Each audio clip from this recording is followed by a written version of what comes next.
All right. We'll call the Wednesday, February 18th, 2026 meeting of the Falls Church City Planning Commission to order. Mr. Trainer, can you call the roll, please? Mr. Polinsky? Here. Mr. Duncan? Here. Mr. Krasner? Here. Chair Comont? I'm here. Mr. Stevens? Here. Ms. Friedlander? Here. And Mr. Kravinsky? Here. Thank you. We have quorum. Okay, great. And we have a pretty long agenda tonight, but hopefully we can move through it quickly. Is there a motion to adopt the agenda? I move to adopt the meeting agenda, Madam Chair. Second. All in favor? Aye. Aye. Okay, no speaker series tonight. Do we have any petitions this evening? Yes, the Village Preservation and Improvement Society wrote the commission in support of a proposed zoning text amendment regarding tree canopy. That'll come before the Planning Commission for a public hearing at your next meeting, March 3rd or 4th, whichever date that is, the 1st of March. Great, thank you. I did see that. And no in-person petitions tonight? Correct, yeah, no petitions. Okay. Okay, so I think that takes us to our action items. The first one is the Fellows Property Park naming public hearing. And who's giving the staff report on that? Great, thank you. Okay, good evening. Welcome, Ms. Youngs. Thank you. Good evening. Thank you again for your time. Back here tonight to discuss the naming of the parkland at South Oak Street. The reminder of the criteria, so we can name it after the ecological, historical, or geographical features of the park, or to commemorate an individual's service, or to help identify the facility's purpose or use. So that's the criteria that we're working with. In your staff report, you'll see what has changed since the last one. We noted the comments from your last your work session, as well as the answer to the question about the specimen trees. And we've also included the names that were turned in up until the point that the staff report was submitted. We have about 19 that were turned in since then. We've also visited with the Recreation and Parks Advisory Board since then. I have their recommendations as well if you'd like me to share those. But yeah, happy to have any discussion or listen to any feedback you have, and hope to get some name suggestions from you all. Okay, great. And this is a public hearing, so should I go ahead and open the hearing now before our discussion? Okay. So I'll open the public hearing on this item. Is there anyone here to speak on this item? Seeing none, we'll close the public hearing. Any discussion on the names that were provided in the report, or would we like to hear the names from the Rec and Parks Board? Hear their names. Yep. So there was both name recommendations and kind of recommended guidelines.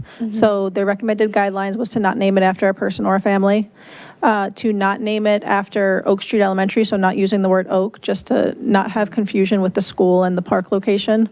And the last recommendation was to name it after the natural or ecological features of the park. That was their recommendation on how it moves forward. And then they had 3 actual names that they wanted to put forward. It's Firefly Grove, Firefly Forest Park, and Hidden Harvest Park. Great. I think Hidden Harvest. I think their recommendations on guidelines align with some of our discussion from our last meeting, particularly the 1st and 3rd. And I agree with them on the avoiding the word oak personally. Any other thoughts or discussion on this? I think, will we need a motion and for the recommendation? Yeah, so we've traditionally captured the Planning Commission's recommendation in the motion. So we've, Okay. Amy and I worked on this motion just to kind of capture what the last discussion was at the work session, since there were no kind of specific names being thrown out there. But, you know. I had 2. That's right. Either Education Park or Knowledge And Park. Knowledge Park. Sure, yeah, that's right. So, you know, we can definitely amend the motion, or that's what I would recommend. Otherwise, anything else would be captured in the minutes, but the motion would probably be the most kind of formal recommendation the Planning Commission can make. Okay, thank you. Any other thoughts, Mr. Duncan? Thank you. I have a question and then a comment. What are the hours of operation for the park going to be? It would be the same as most of the other parks, which is just the sun up to sundown. Sun up to sundown. Yeah. So, do we have any sense of when the fireflies come out at said park? I don't. That leads me to my comment. I think I probably should have said something at the last meeting. I thought I did, but I don't suppose I did strongly enough if I said anything. I'm coming down on the something to do with Barb Cram name park, which was in the staff report. There were several suggestions. I liked the Greenscape Park, named after the gardening and outdoors store that Barb ran here for many years. But for those of us in a certain age bracket, Barb Cram was, a very significant factor in so many things that made the city what it is today. I think it would be appropriate to name this park after her or something that evokes her. Most of us who remember Barb remember Greenscape, her business, which was where the Whole Foods is right now, and took our kids there at Christmas time when she had, Christmas displays up. It was one of those, when you're in Falls Church, do these things. She was on that do things list. And, anybody who's planted a tree or flowers in Frady Park probably was down on their hands and knees grubbing around with Barb. And I just want to use what little platform I may have here to suggest that something in honor of her memory would be appropriate. Firefly is cute. I mean, that's a cute name, but if it is going to be a park that closes at dark, at least in Tennessee where I come from, the fireflies don't come out until dark, basically. And I don't think we want to encourage necessarily a lot of people to be hanging around in and around the park after dark. So I would go against that if I had my choice.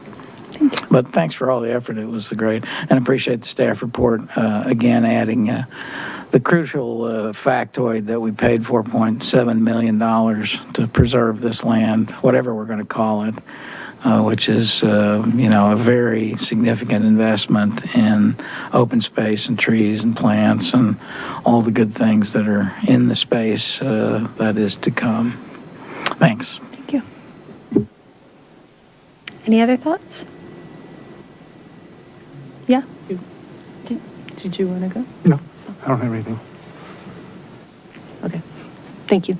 I wanted to say that I was part of the discussion with the Parks and Rec, or the Recs and Park Board, and I fully support their recommendation moving forward, that it's not, I appreciate Barbara Cram. I did not know her personally. I do know that she gave a lot to the city, but in the interest of maintaining no names moving forward for the city and the natural features of the park, I think really kind of speak to what that park is for. So, thank you. All right.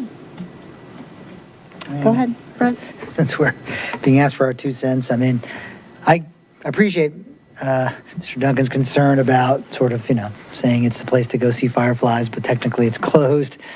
There's some validity to that concern. I don't know how serious, a problem that would ever turn out to be, but I mean, the name is cute, the Firefly name. Yeah, I don't know. I always like geographical names. I guess those weren't as popular. I feel like, identifying kind of where it is in the city, can be helpful, or some other geographical feature that, kind of orients you to where it is. I guess there was too much already named Oak.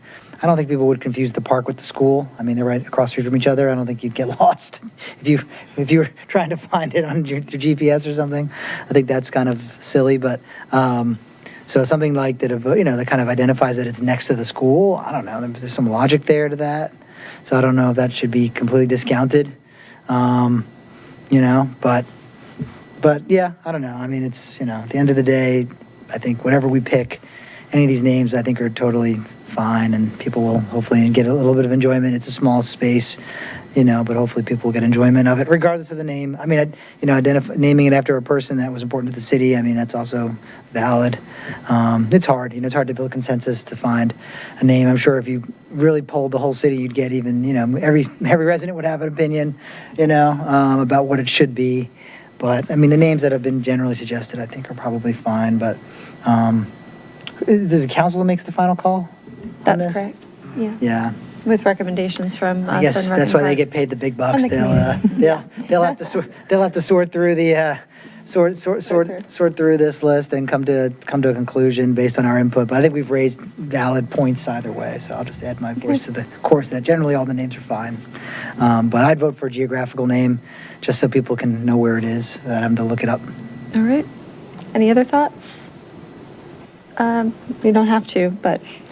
I don't have a strong opinion. I do, the comment about fireflies not coming out until after dusk when the park is closed, I think is a pretty interesting point I hadn't thought about.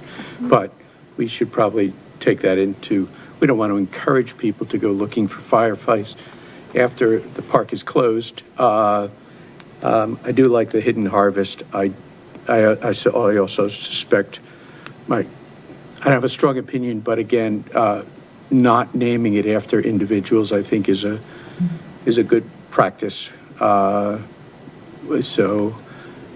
either where it's located, quite frankly, I thought Fellows Park, which is what it's been known as, what we've been calling it all along, is probably a good starting point if we're not going to call it Oak Street Park. So. All right. Thank you. Any other thoughts, Mr. Polinsky? I'm going to yell because I don't think this is working. So, is there any indication of which direction the council is leaning? Have they looked at it yet? Anybody have thought? The only thing that the council has really talked about is leaning away from naming it for an individual because of you never know what's in the history there. So, other than that, there really hasn't been, I think, a strong opinion voiced any direction, and we really are interested in hearing from everybody. Although personally, I like Parking McParkface. That was on the list a couple times. Yeah, somebody have fun. All right. I don't get it either. Any other thoughts from you? Okay. Okay, so I think we do have a motion that's been drafted by staff. I'm hearing a general support for this theme, local geography, natural features. So is there anybody who would like to make the motion? Or does somebody want to make an amended motion? Could you roll the motion up where, oh, here we are, okay.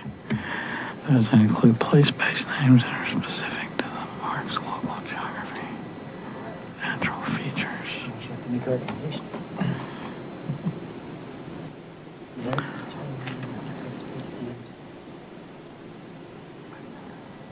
I don't think we need to choose a specific name tonight. I think we can make a motion that our recommendation is that the name include place-based names that are specific to the park's local geography or natural features.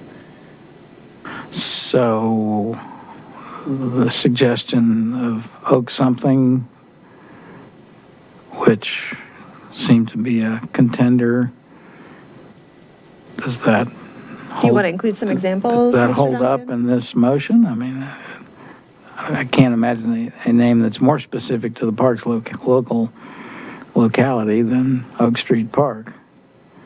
Or Red Oak Park. I think that was the specimen Or- tree that was identified. Right. Oh, yeah. And is a specimen tree judged by age, or the staff notes said that there's one specimen tree there, and it's the only one of So any age. The others are specimen trees that have been planted since we bought the land, but that's So only- they were identified after we purchased the land. So the one that was originally there was there before we purchased it, and the other I ones were see. identified after.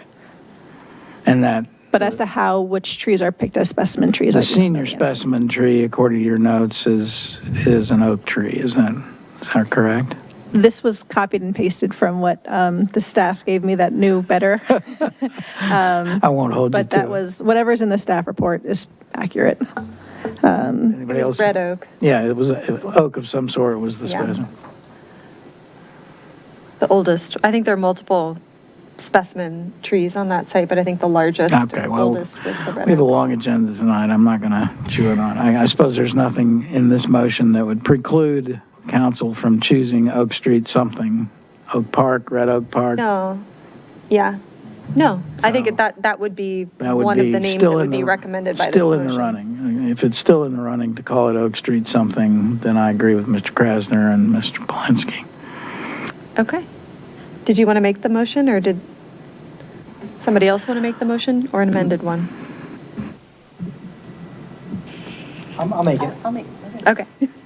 I'll make the motion, yeah, since I kind of rambled, but generally, I mean, what I didn't really say at the end was I agree with the motion, place-based name and local geography, that's kind of what I was getting at.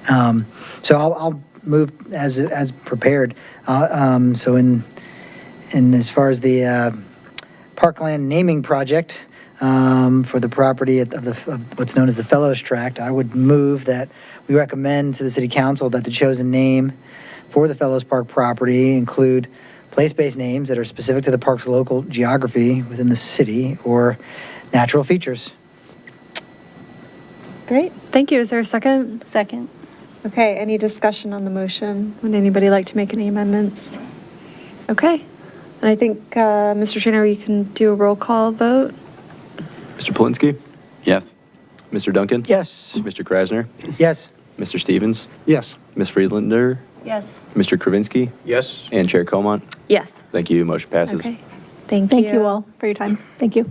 Great, thank you so much. That brings us to our next action item, which is the Fellows Park subdivision plat public hearing.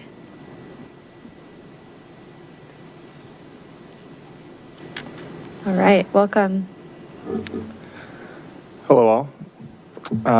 The item before you is a request for the Planning Commission to take final action on the preliminary and final plat of subdivision to consolidate 7 lots into one single lot to construct public park on the subject property. The preliminary plat was approved in June 2025, and the work session was held in December 2025. In this motion, it's capturing, again, the approval for the preliminary and final plats. Staff recommends approval, and if approved tonight, construction would begin April 1st. All right, great, thank you. So this is a public hearing, so I will go ahead and open this item to the public. Is there anybody here to speak on this item tonight? Okay, seeing none, I'll close the public hearing. Any discussion on this? Just a question, maybe I missed it in the reading. Where did we land on the handicapped access discussion that we had last time we talked about this? Sure, yeah. This one is for the plat, but for the recommendation just taken from Planning Commission last meeting about the site plan, staff met internally with DPW and Rec and Parks and discussed a lot of the items that Planning Commission brought up. The crosswalk at Fellows Court and Oak Street, there's an internal work group that's looking at safety along South Oak Street in particular. And that item was given to that group to look at because it was on their radar. And I don't have updates on what's happening with that yet so far. I know it's a combined effort between Plain staff and DPW. And also in the meeting, Rec and Parks, I believe, said they would observe patterns of visitors to the park and determine on, if there is a desire line to go from the corner of the park inward where there is no path. If that becomes a typical thing they see, they would be happy to mulch that trail, which was another recommendation as well. Okay, so both items under some kind of fairly active study. Correct. Okay, thank you. All right, any discussion or questions? Just to drill down a little bit more fine grain on that. So they're thinking about, the crosswalk is one thing, I get it. Crosswalks sound simple, I get it, they're not always simple. I mean, you think it's just paint, but it's the curb ramps, and so I get that and the expense involved with that. I think that is a common sense thing, but I know it's more complicated to just add it if the budget is tight.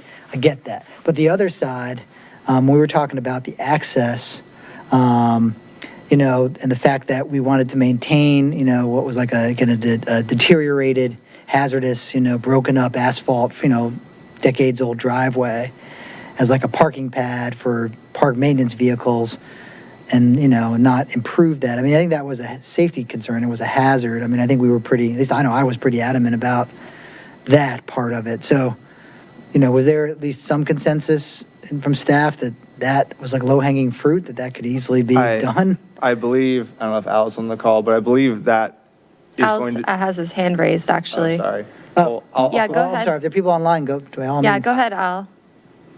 Okay, yes, that was, the issue was discussed with staff, and it was decided that we would not have a parking area at that location because any invitation of an entrance to the park has to be ADA accessible. So we're just going to pick up the asphalt, the old asphalt, the decrepit asphalt is going to get picked up all the way from Oak Street up to the top of the park. And then seeded, mulched and seeded. Sounds good. Yeah, there's a current pad at the very top of the site that would Right. now be the new place for city vehicles. Correct? Yeah. Just to Yeah, clarify. there's a maintenance entrance off of Fellows Court for the maintenance vehicles. And just to clarify, is that a decision made already to mulch that path? Or I think there was a suggestion that it was going to be observed and then a decision would be Correct, the made? latter. It hasn't been decided that's going to happen. It is something that's been brought up, and if it's observed that that's a desired line that people would like to take, they would mulch the path. But as of now, that's not the plan immediately. So I would suggest that's probably chicken and an egg thing, where if it's not improved, you're not going to see the traffic. If it is improved, you will see the traffic. So probably to observe it, you just won't see the traffic because you haven't improved it. I hate to butt in again, but that is the issue. If you improve it, you have to make it ADA accessible. Any entrance to the park that is an entrance to the park has to be ADA accessible. That makes it very hard for us to do so because of the slope of that area. And so consequently, we do not want to invite people through that area as a official entrance. So we do not want to improve it at this point. If it becomes a walk-in path, it'll happen in a natural way from people going in. Okay, thank you, Mr. Astorga. Was there something you wanted to add, Mr. Zhang? Yes, thank you. This is the subdivision plan. I think Yeah. the site plan, they need to address all the issues. So it's not accepted yet. That means we're waiting for another submission to decide on the site plan. But tonight is only for the The subdivision. subdivision Yes. plans. Thank you for the Yes, reminder. Thank you. Yeah, I appreciate that. So are there any questions from the Planning Commission on the subdivision? No. Okay. Any questions over here? No, I mean, I think I know right now it's kind of in limbo as far as our role in the site plan, so I don't know if we're even going to see the site plan again. And I understand the point of the action tonight, but since it is the only thing we have, sometimes you use the leverage that you have. So procedurally, you need the subdivision to occur. So the point is, we're asking the questions about the site plan because that's the action that we have before us, and they're related. And I'm not saying we're not going to approve the subdivision, or in this case, kind of, the consolidation, but it's what we have. So that's why we're asking, because some of the things were of concern, at least to me, because they just seem like common sense stuff that we were sort of in the name of value engineering, either not paying attention to or kind of putting off into the future to the detriment, of the city. So that was our concern. So as long as staff, I think, acknowledges that and maybe provides us with an update, a courtesy update of the site plan, I think that would be great.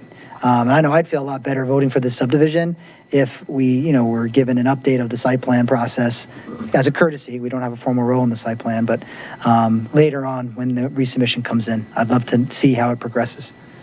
Yes, understood. I think the first submission basically got denied because they couldn't address all the comments within the 40 days. So we are waiting for another one. Will be starting like 30 days review period. If it's the planning commission's purview want to see it again, we can definitely try to bring it in front of you again.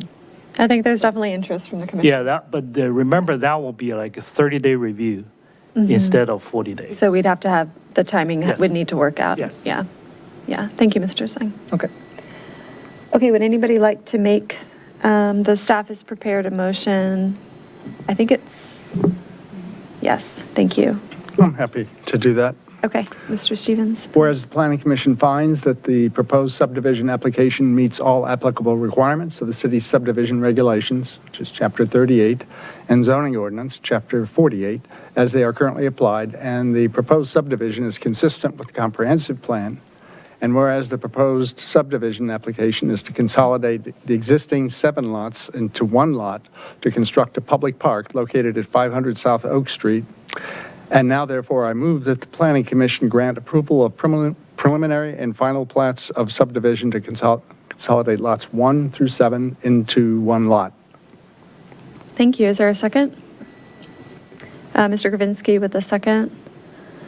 Could we have a roll call vote, please, Mr. Trainer? Mr. Polinsky? Yes. Mr. Duncan? Yes. Mr. Krasner? Yes. Mr. Stevens? Yes. Ms. Friedlander? Yes. Mr. Kravinsky? Yes. And Chair Colmont? Yes. Thank you. Motion passes. Great. Thank you, Mr. Garst. Okay, I think that brings us to the Comp Plan Chapter 8 update, public hearing. Welcome, Ms. Larif. Hi, thank you. Jack, is it actually okay if I share my screen? I made some last minute edits to the PowerPoint. Oh, my gosh. See the motion? Yeah, I think it is, yes. reviewing that.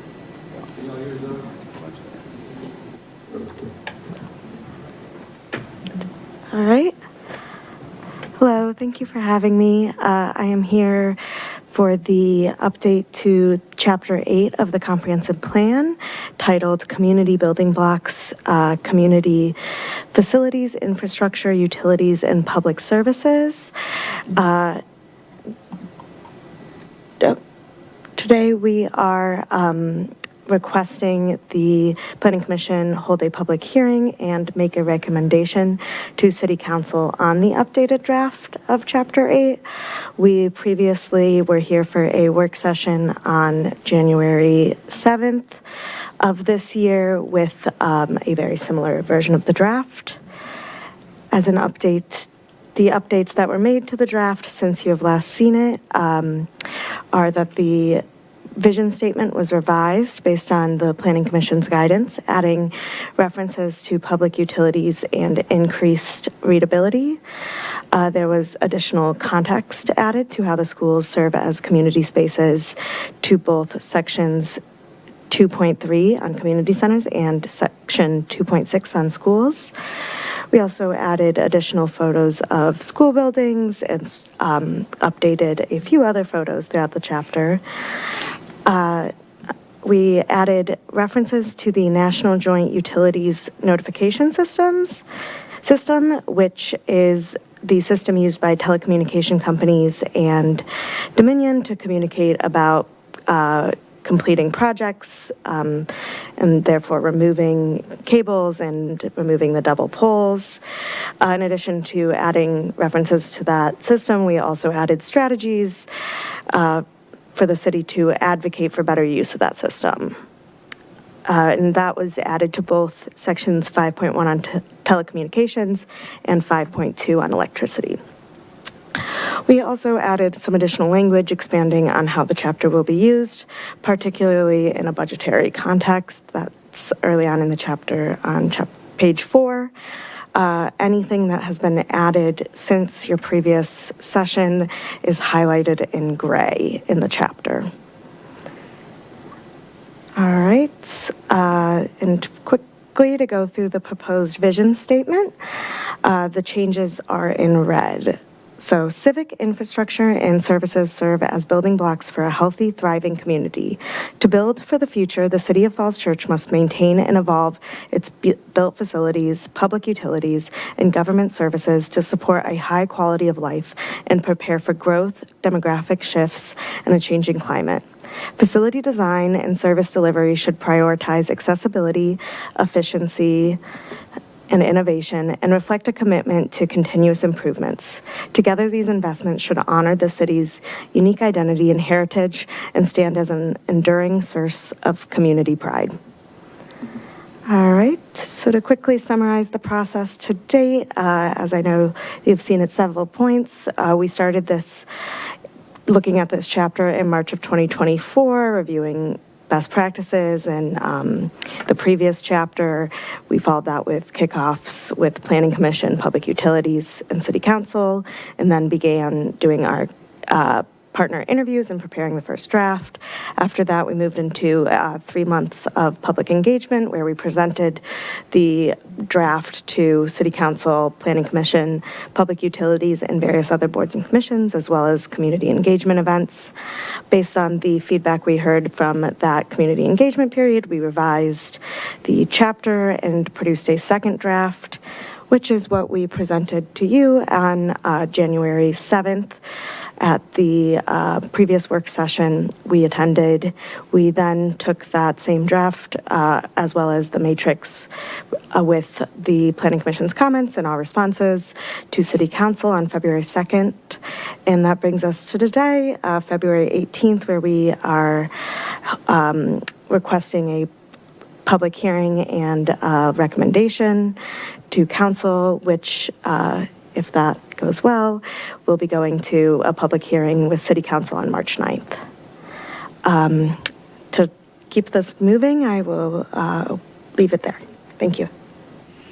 Great, thank you, Ms. Lurie. So this is a public hearing, so I will go ahead and open this item to the public. We'll open the hearing. Is there anyone here to speak on this item? Okay, seeing none, we'll close the public hearing. Any questions or discussion from planning commissioners? Mr. Duncan, did you want to? Oh, I thought you were rolling up your sleeves to make your comments. Thank you. Excuse me just for a second. Could you flip to the first page that has the picture of City Hall?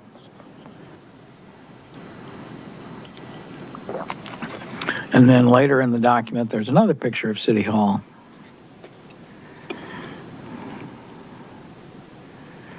Are you talking about in the chapter document or in the Yeah, slideshow? Okay. sorry. Oh, no worries. When you don't have paper, it's all the same. The City Hall. Oh, it's on page 16, Jack. That picture, There we Mr. go. Duncan? I like the first picture better. I mean, you know, it's nice in some way to know what City Hall looked like in the 1980s, but this is the document that carries us forward for the next umpty-ump years. And so I would vote personally to put a new picture from a distance of the new City Hall. So just to match up with the new picture that you have of the library and the new pictures that you have of the other municipal buildings. Just a cosmetic thing, I know, but in the chapter on school facilities, I'm sorry, I didn't have the page number, but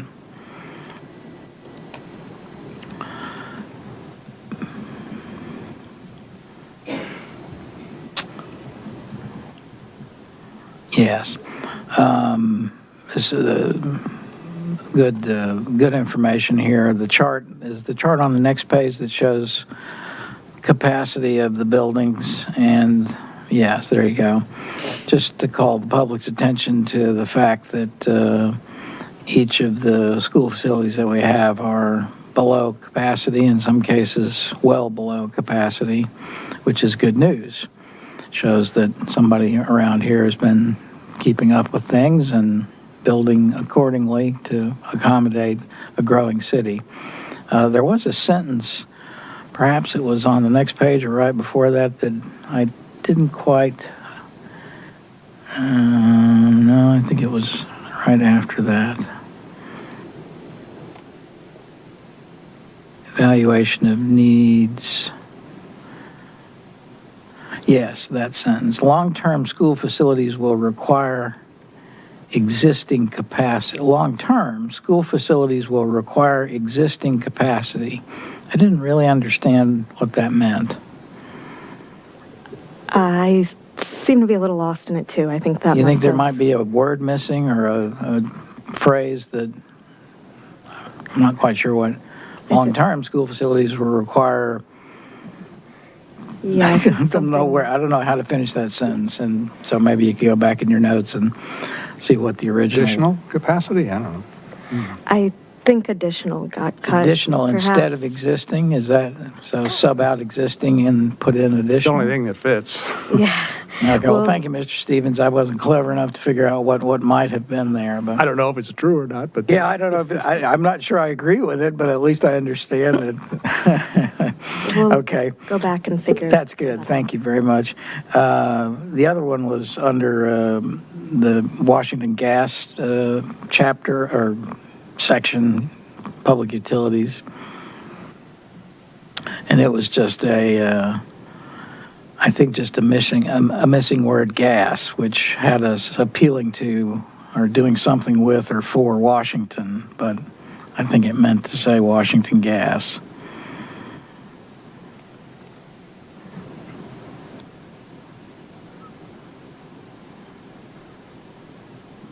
Is it popping up or not? Is there another page after that?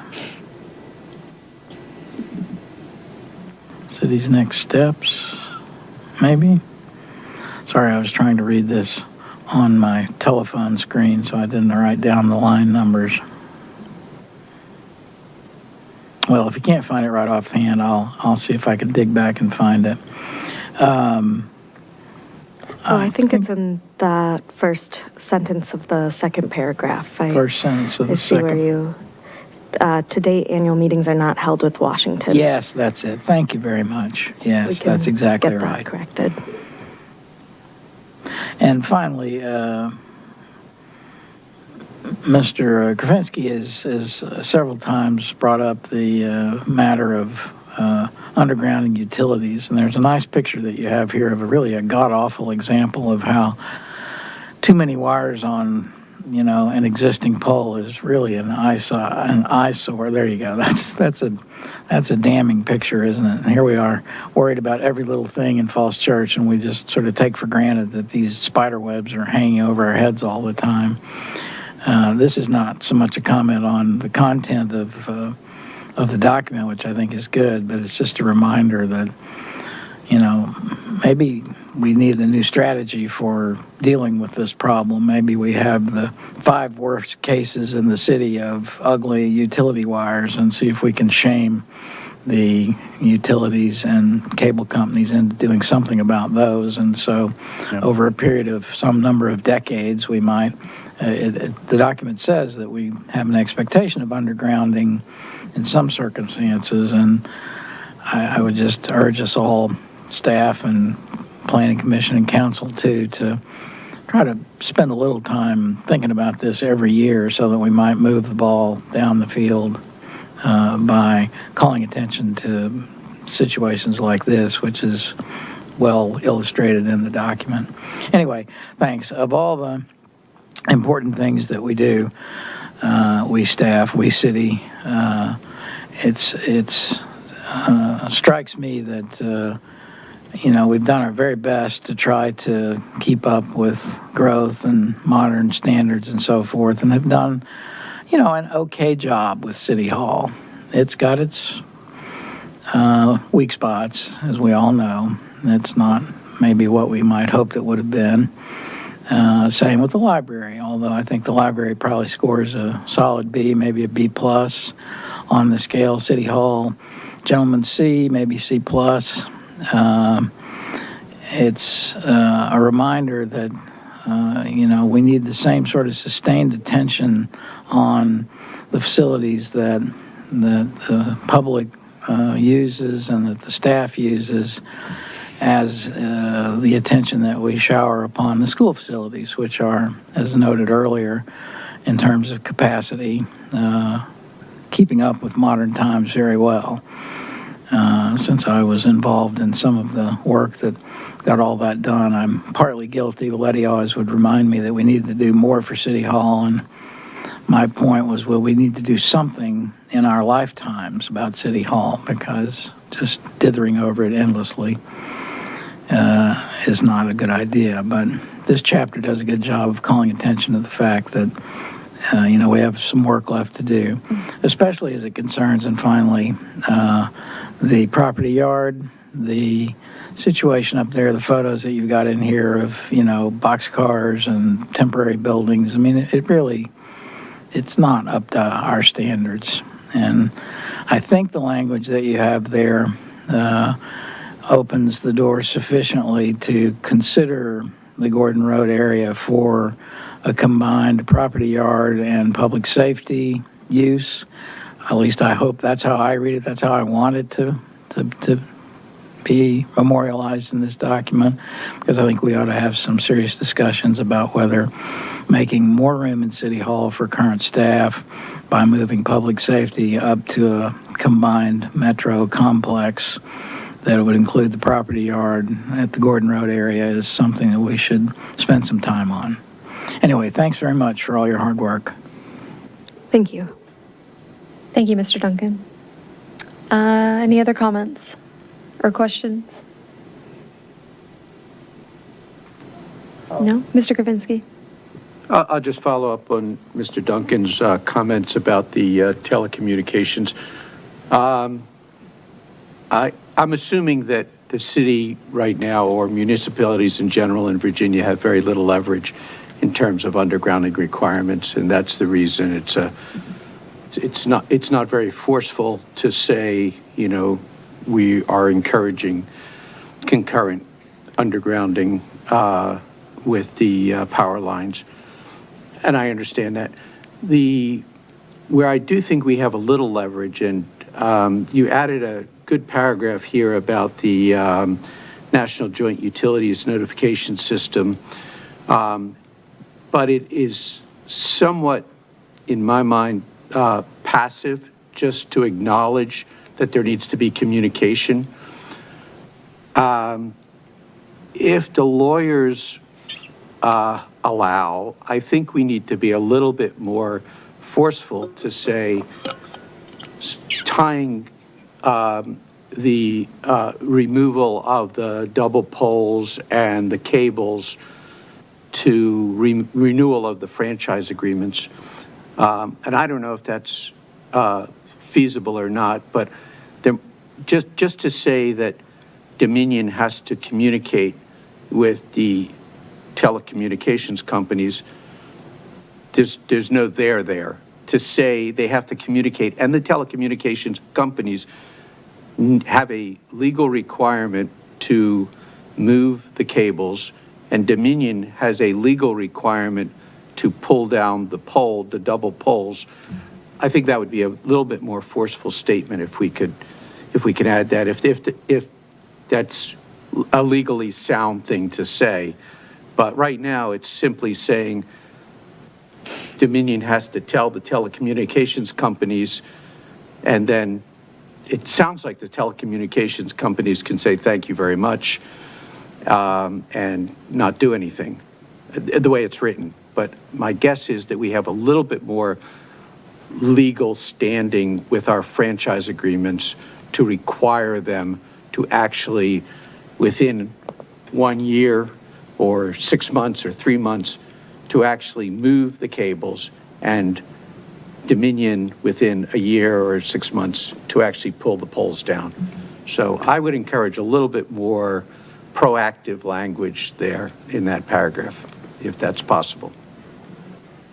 That's it. Thank you. We can look into seeing if we can give it a little bit more teeth and talking to Cindy Mester about the franchise agreements and what language we can use to try to, again, get it a And you little more might not teeth. have the answer to this, but do we know, the franchise agreements were on the agenda probably 6 months ago, and then they were pulled off the agenda, and we haven't seen anything come back. Do you know when we'll see those franchise agreements again? I do not. I haven't gotten an update, but I can ask and see if we have a timeline on when I those actually are think moving that's forward. where we have our leverage. So it would be good to know when that's going to happen. Thanks. Great, thanks, Mr. Kraminski. Any other thoughts, questions, comments? No? Well, I just want to compliment you and Emily and everyone else who worked on this over a very long period of time. I think it's been about 1.5 years, roughly, from the scoping. So this document is the result of a ton of research and interviewing, I think, people across staff, and it's a lot of community engagement, very proactive community engagement. I remember seeing you all tabling before one of our meetings at various locations. And I think you've been really responsive to all of the feedback that we've given you throughout this process. I am always impressed by how quickly you were able to kind of incorporate the suggestions that we make here into the final document. So I just want to say thank you for all of that hard work. And I hope that this document, as Mr.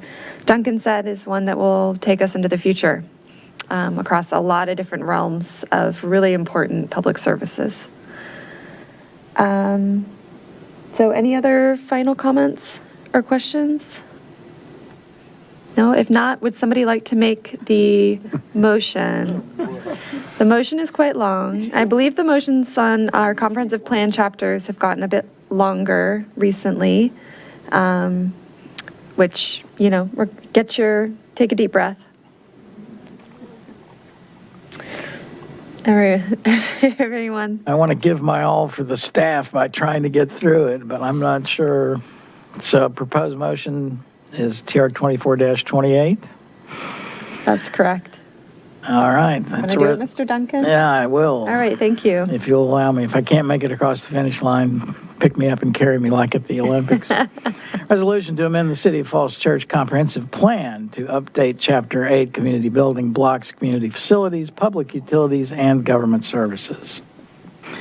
Whereas Virginia Code Section 15.22223 requires that the city have a comprehensive plan for the city that considers, among other things, estimations of the annual prospective operating costs for such facilities and any revenues, including tax revenues, that may be generated by such facilities. And whereas Chapter 8 of the city's comprehensive plan, Community Building Blocks, Community Facilities, Infrastructure, Utilities, and Public Services, provides the City Council and city staff with updated, valuable information regarding the facilities and utilities of the city on which to base planning decisions. And whereas Section 17.06 of the city charter gives the City Council the authority to grant final approval to comprehensive plan changes previously approved by the Planning Commission. And whereas Section 15.22228 of the State Code also gives the City Council the authority to grant final approval to comprehensive plan changes previously approved by the Planning Commission. And whereas following a properly advertised public hearing held on February 18th, 2026, the Planning Commission adopted amendments to Chapter 8, Community Building Blocks, Community Facilities, Infrastructure, Utilities, and Public Services, and recommended final approval by Council. And whereas the amendments to Chapter 8, Community Building Blocks, Community Facilities, Infrastructure, Utilities, and Public Services were developed with substantial public engagement. It included an up-to-date project webpage, tabling events at the Falls Church Farmers Market, the library book sale, and before a Planning Commission meeting, a presentation at a city employee town hall, and review by the city's advisory boards and commissions. And whereas the amendments to Chapter 8, Community Building Blocks, Community Facilities, Infrastructure, Utilities, and Public Services identifies future needs for the city's government facilities and services, public safety, city utilities, and third-party utilities based on current conditions and demographic projections. Now, therefore, be it resolved by the Planning Commission of the City of Falls Church, Virginia, 1, Chapter 8, Community Building Blocks, Community Facilities, Infrastructure, Utilities, and Public Services attached hereto is hereby adopted by the Planning Commission as an update to the city's comprehensive plan, replacing the version of Chapter 8 that was adopted in 2005.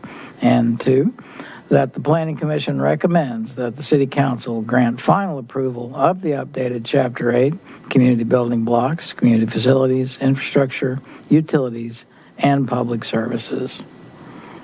Thank you, Mr. Duncan. Should be a quote, the open quote mark after Chapter 8 before community, that last Community Building Blocks. Okay, thank you, And- Mr. Duncan. And I said update to the city's comp plan rather than updated. I think it's just update. All right, that's all I got. Okay, thank you. Is there a second? I'll second. All right, thank you. Any discussion on the motion? Okay.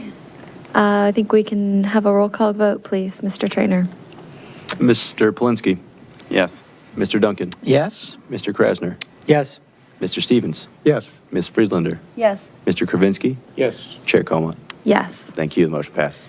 Thank you so much, Ms. Larive, and congrats Thank you. on almost getting there. Thank you, and we'll And work to you on- too, Ms. Bazemore. I see you online. Thank you. We'll work on shortening the motions if possible for the next one. Yeah. All right, it's a long one, yeah. Yeah, I've asked in the past about that because the city council meetings, they don't involve such lengthy motions. So a lot of times they just get by referring to the TR, so. Yeah, that's a good point. I do like documenting the reasoning or the rationale and affirming our support for the reasoning, but point taken, Mr. Stevens. Okay, that brings us to our minutes. I noticed one error that I think Mr. Trainer already corrected. He did. Yeah. The copy. Oh, there was just there was a copy paste error. Yeah. Yes. I didn't see anything else.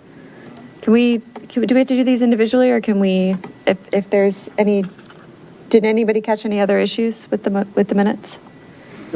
Can we move them all together? Okay. Madam Chair, I move to adopt the minutes as drafted for the meetings of January 7th, January 14th, and February 4th, 2026. Thank you. I'll second that. Oh, unless you have something. Technical question. Yeah, I would Nah, it's- normally abstain. I'll have to break it before, up. Since I wasn't here, but Oh, that's right. I'll break it up. Okay. it's You weren't here on the I'm fine. 4th. It's a good point. supporting them all. You want to do the, Well, I mean, just for the record, I don't think there's anything like illegal about voting to approve minutes where you weren't There's at the not. meeting. No, it's a custom. Yeah. So yeah, right. If you don't feel comfortable, that's totally up to you. No, But I just feel in case anyone's afraid that, no, that's just not for anybody. If they're wondering, there's nothing illegal Ice will not about come doing that. If you can could still, watch the you film- could have watch watched the it, or tape. even if you didn't, if Yeah. you feel comfortable that the minutes appear accurate, nothing in there seems unusual to you, you can Yeah. vote to adopt the minutes. It's life easy. okay. Yeah. All right, thank you. Is there a second then? I think, did you second? Yeah, You I'll second. Mr. Polinsky, second. Okay. All in favor? Aye. Aye. All right. I'm being quieter, but yeah, Okay, thank you all. And thank you, Mr. Trainer. Those were very detailed. Yeah, really, really helpful record of the discussion, so thank you for the public and for us. All right, that brings us to our work session. We're running a little ahead of schedule.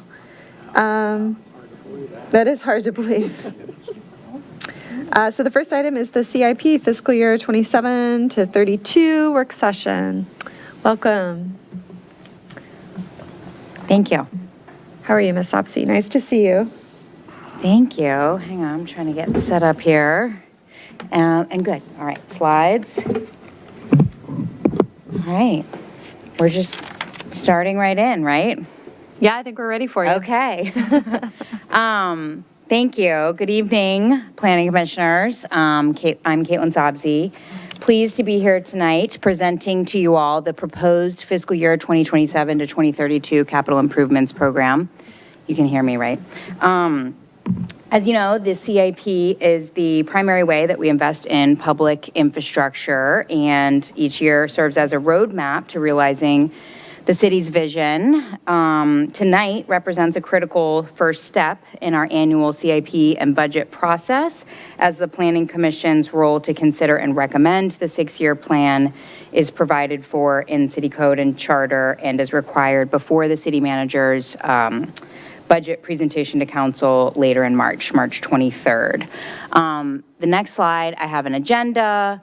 I don't really need to get into this. I'm going to start with sort of an overview of the proposed 6-year CIP, some recent accomplishments and completed projects. I do want to note that attached to your meeting materials tonight was the CIP quarterly update that I presented to council February 9th. That's for active and ongoing CIP projects. We may review some of those ongoing or active projects tonight, but I am going to try and focus on the 6-year plan and sort of future CIP planning for the work session tonight. I think that'll keep it shorter too, but some of those active updates might be sprinkled in there as well.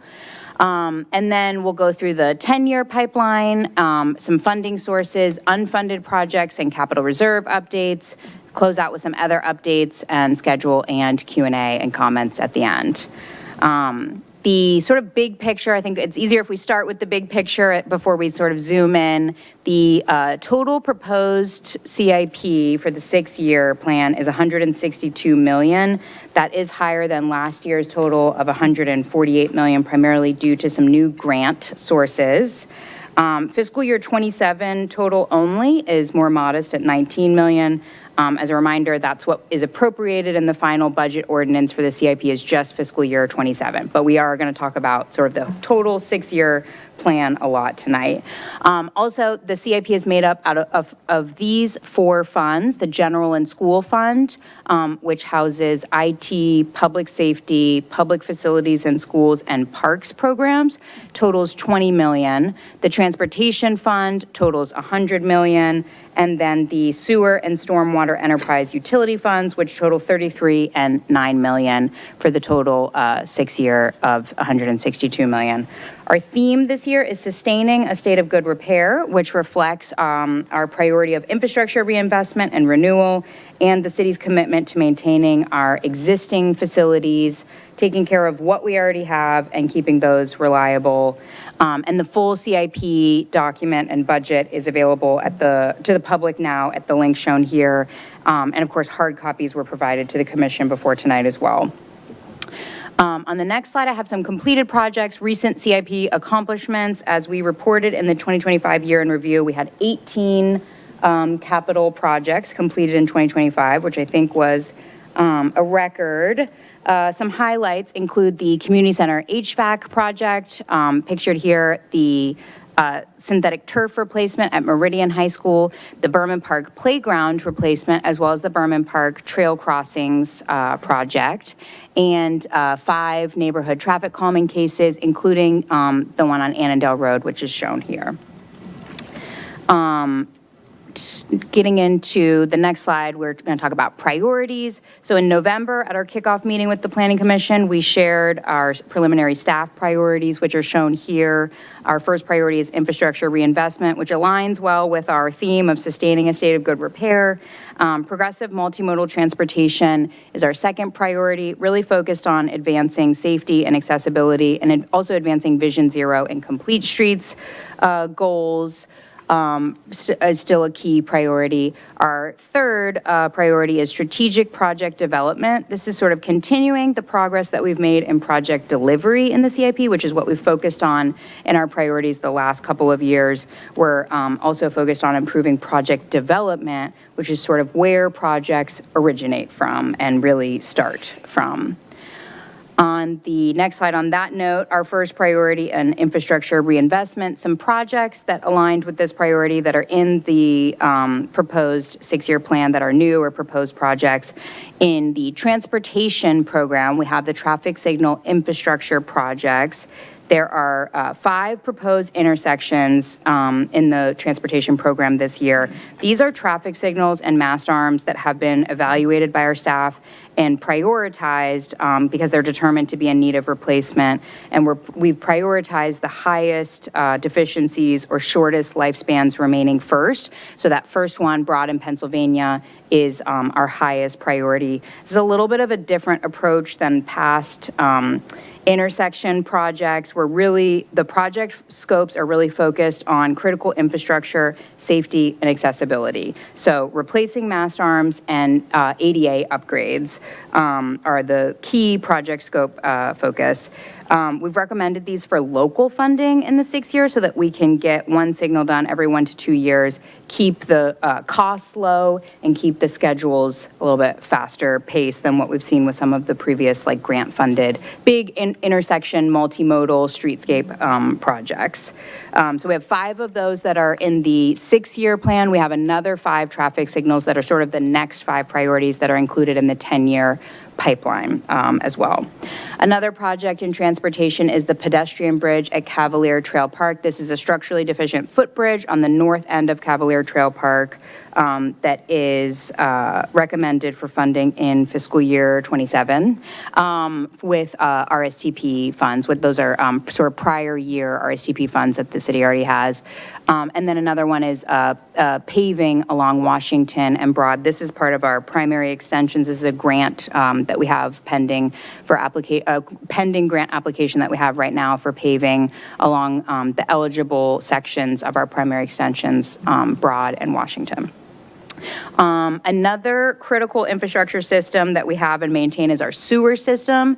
Some updates in that area to the Alex Renew treatment costs and the upsizing project. So the city conveys wastewater to 2 sewer sheds in our neighboring Arlington and Fairfax, and for which we pay an annual share of the cost of the treatment, as well as the capital improvements to those facilities. The Fairfax facility is called Alex Renew, just to make it extra confusing for us, Alexandria Renew, but we call it Alex Renew for short.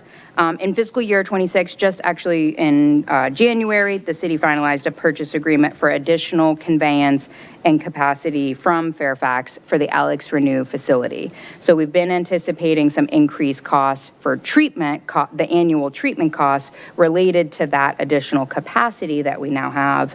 What's new is that starting in fiscal year 27, Alex Renew costs are increasing dramatically to support a more comprehensive rehabilitation of its infrastructure of the facility. They're calling this the Phase Forward program, and this is a regional generational investment needed to upgrade and maintain the facility's aging infrastructure, some of which dates back to the 1960s. So that acceleration of capital investments will put upward pressure on the sewers, on the city's sewer rates for the city, as well as neighboring Fairfax County.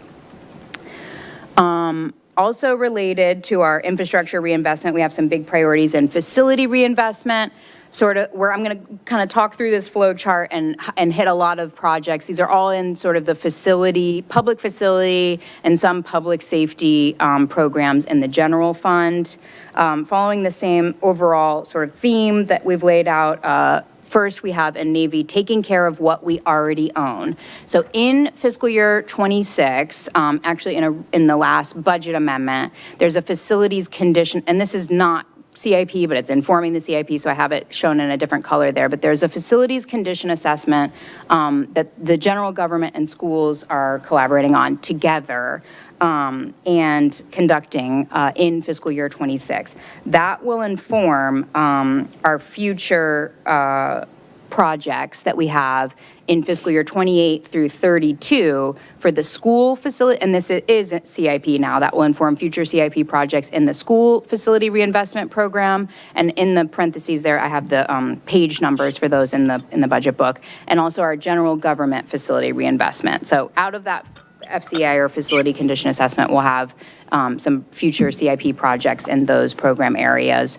In yellow, in order to invest in current employee workspaces and facilities, we have a couple of projects shown here in fiscal year 27 and 28 for City Hall facilities and property yard reinvestment in fiscal year 28, which is different than the proposed new property yard. I'm going to get to that in a second. In green on the bottom there, we also have it to inform and build the future and inform and build future projects. In 27, we have a public facilities planning initiative that we're going to conduct starting in fiscal year 27 that will help inform two projects. One, the property yard, which is down there in the bottom right-hand corner. We have moved the property yard project, which was $30 million from the 6-year plan, and it was previously recommended for debt financing starting in fiscal year 28. We've moved that out of the 6-year and into the 10-year outlook or pipeline while we do this this public facilities plan and study to sort of analyze the needs, the space needs of both the property yard and a new public safety headquarters. So public safety headquarters is a new proposal this year to design and construct a new facility to house the city's police station and other public safety functions. So both of these projects are now in the 10-year pipeline as part of a debt reduction strategy, but also while we conduct this public facilities planning to sort of strategize and develop a feasibility plan for both of those, which are major investments. So short term, we're doing public facility planning and the facility conditions assessment and a couple of these projects at City Hall and property yard reinvestment. The property yard reinvestment, I guess I'll note here, that is funding requested in fiscal year 28. It is currently shown as unfunded, but that is requested to do some short-term investments, which include improving the school bus parking lot, which is behind the property yard, and also upgrading the facilities to support smart cities traffic signal operations at the property yard. I think we can move on. That's a lot. Our next priority is progressive multimodal transportation. A couple of updates in that area. I have 2 slides on this. And again, this is advancing multimodal transportation investments that promote accessibility and safety for pedestrians and cyclists. And this is an ongoing key priority. Major projects that align are listed here. And the goal is but the overall goal is to align all transportation improvements, CIP or otherwise, with, this priority, which is a city council strategic priority, and also to incorporate complete streets and Vision Zero goals. I guess I'll also mention here, we've added this year in the project sheets to the sustainability, the equity and sustainability lens that's on each one of the project sheets. We also added safety goals. I might have mentioned this at the kickoff in November, but that incorporates Vision Zero and Complete Streets goals as one of the little checklist items, and as well as ADA accessibility. 2 active projects that we have going on right now that align with this priority are the South Washington bus stop expansion project, which is the picture shown here is the intersection at Marshall and Washington, which is part of that project. You can see how it shortens the crosswalks from 81 feet to 64 feet, which is great. It adds some pedestrian refuge in the islands as well, and adds some other sidewalk and crosswalk ramp upgrades, as well as a couple other intersections along South Washington that we're making some upgrades. We also have the Shreve Road shared use path. So both of those 2 active projects are in design now. Proposed in the proposed 6-year plan, we also have North Washington Street multimodal improvements, which is starting in fiscal year 28. Then we have 2 new projects in the proposed 6-year plan for Haycock Road shared use path. This is extending the shared use path from Shreve that is currently in design now across that intersection and up towards West Falls along Haycock. We have a pending. Sorry, can I ask a question about that? The path is the design, since the Shreve Road path is in design right now and the Haycock Road path would be funded by some future grant, are those 2 different designs, or is it all part of the same concept? So Fairfax County has been helping us with the project management for Shreve Road. They are also working on some preliminary design for Haycock. So I think that my answer is no, those are not two separate designs. I think there's going to be a cohesive continuation of that design. It's unclear to me how far along they are in the design. For Haycock, we have the pending application, which may also include design costs. So but yes, the answer I think is yes, that will be a. So we're not starting from scratch once No. we get a second, or Correct. once we get any funding from Correct. whatever we're getting, grant money or whatever. Right. Okay. We just applied for the money to continue that project Okay. and to construct it on the other side of that intersection. Last fall, Fairfax County had a public house. hearing, Yeah. open thing, and they covered, and in that meeting, they covered both projects together. Yeah. So And they that- have that both on their initial website as well. Their Yeah. initial design definitely is cohesive. We just don't know whether they've taken our feedback. Right. Yes, they have both, on Fairfax County's website, they have a page, and these two projects, Shreve Road and Haycock Road, are like kind of lumped together as one project on that public webpage. The second project that we have, did that answer your question, Mr. Polinsky? Okay.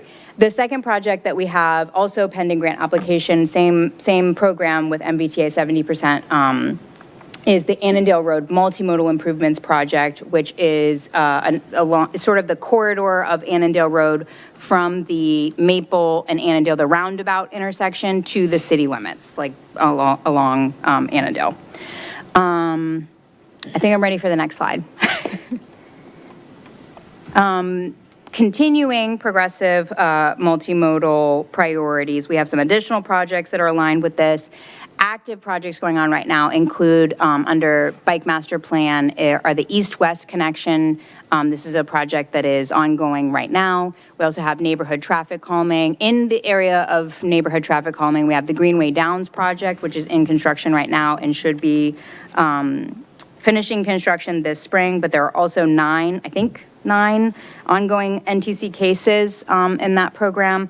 We also have in the next year, the Missing Links program, 3 projects that are slated to be constructed, Great Falls, Madison, and Lynn Place, which are, 2 of those are pictured on the slide here. The top one is Great Falls between North Washington and Maple, I believe, and the second image is Lynn Place, sort of leading down into Roberts Park. In the proposed CIP, we also have West Street Bike Master Plan project, which was previously recommended in the for funding in the 6-year plan. We've moved that out to the pipeline while we finish the first Bike Master Plan, East-West Connection, and then we have 4 additional bike plan projects or segments. So 5 total Bike Master Plan projects in the 10-year 10-year pipeline.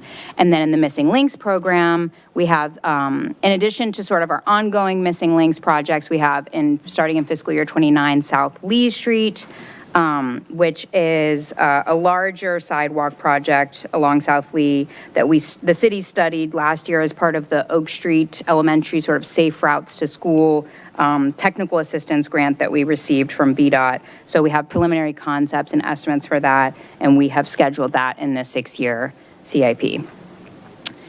I think that's it. Okay, next slide. I'm going to talk about our last priority, strategic project development.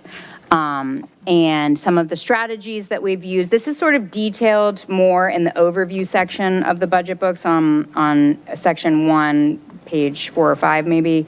The proposal to fund project development and sort of master planning and studies, those activities, is sort of a new approach in this year's CIP, but effectively, sort of my tagline for this has been good project delivery starts with strategic project development. So that's what we're focusing on to continue furthering those project delivery goals that I mentioned. We're focusing on this. Strategic project development really strengthens our long-range forecasting and ensures projects are realistic, well-scoped, and deliverable from the start. Some strategies that we're deployed are listed here. I talked a little bit about public facility planning. In the stormwater program, I think this is a great example of this approach, and I want to highlight this. The first one is the Stormwater Resilience Plan. This is a the city applied for a grant and was awarded the grant last month, or December, maybe January, for this citywide stormwater resilience plan. And it's through the Virginia Department of Conservation and Recreation has a program called CFPF. It's Community Flood Preparedness Fund. I'm going to call it CFPF. And we applied for this $500,000 grant to develop a citywide resiliency plan that will help us develop strategies for flood mitigation and just and inform future CIP stormwater projects and help us sort of strategize and optimize that long-range planning. Also requested in fiscal year 27 for funding in the stormwater program is the stormwater master planning, which is local funds that we have added for some additional water quality strategies. So the CFPF is flood mitigation, so that's water quantity. So we have added this stormwater master planning to focus on water quality to finish up the remaining 20% of the city's watershed that is unmodeled. So in that little image there on the top, that shows we've modeled 80% of the city's stormwater infrastructure. We need to model the remaining 20% and incorporate that into the resilience plan. And then we'll also use that funding for some facility management and maintenance strategy and planning, all of which were not eligible for the CFPF grant. So these two things, investing in these two plans together will help provide us a data-driven foundation for prioritizing future stormwater capital investments. That's sort of where we're trying to get across the board in the CIP, and what this priority is about is getting to that. These two planning initiatives are funded with grants or local funds or stormwater fund balance.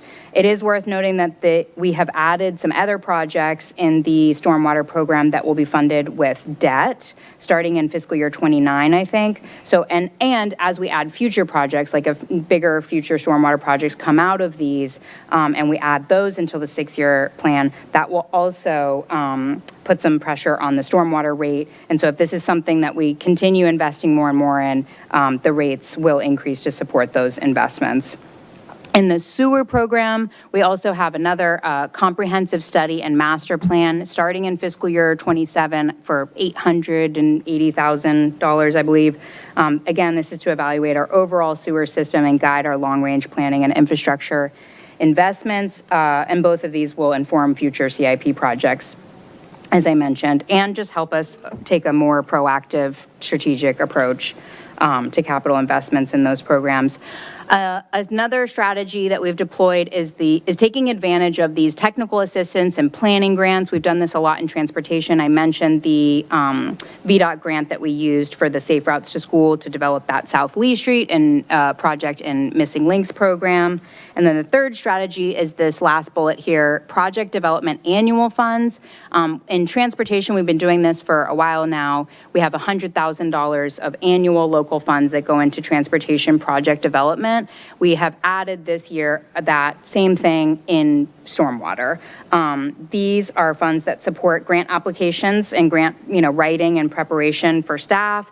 They support pre-scoping, consultant support if we need it for the applications or for preliminary engineering. Anything that's pre-grant awards so that we can start scoping these projects before we apply for grants. I think that's all.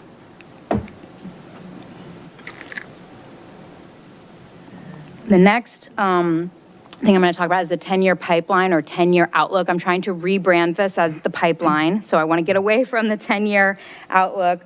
This has always sort of signified our long-range forecast and for planning and prioritization. This year, we made some improvements, I think, to the presentation of it. It got its own section in the budget now, section 7, I think.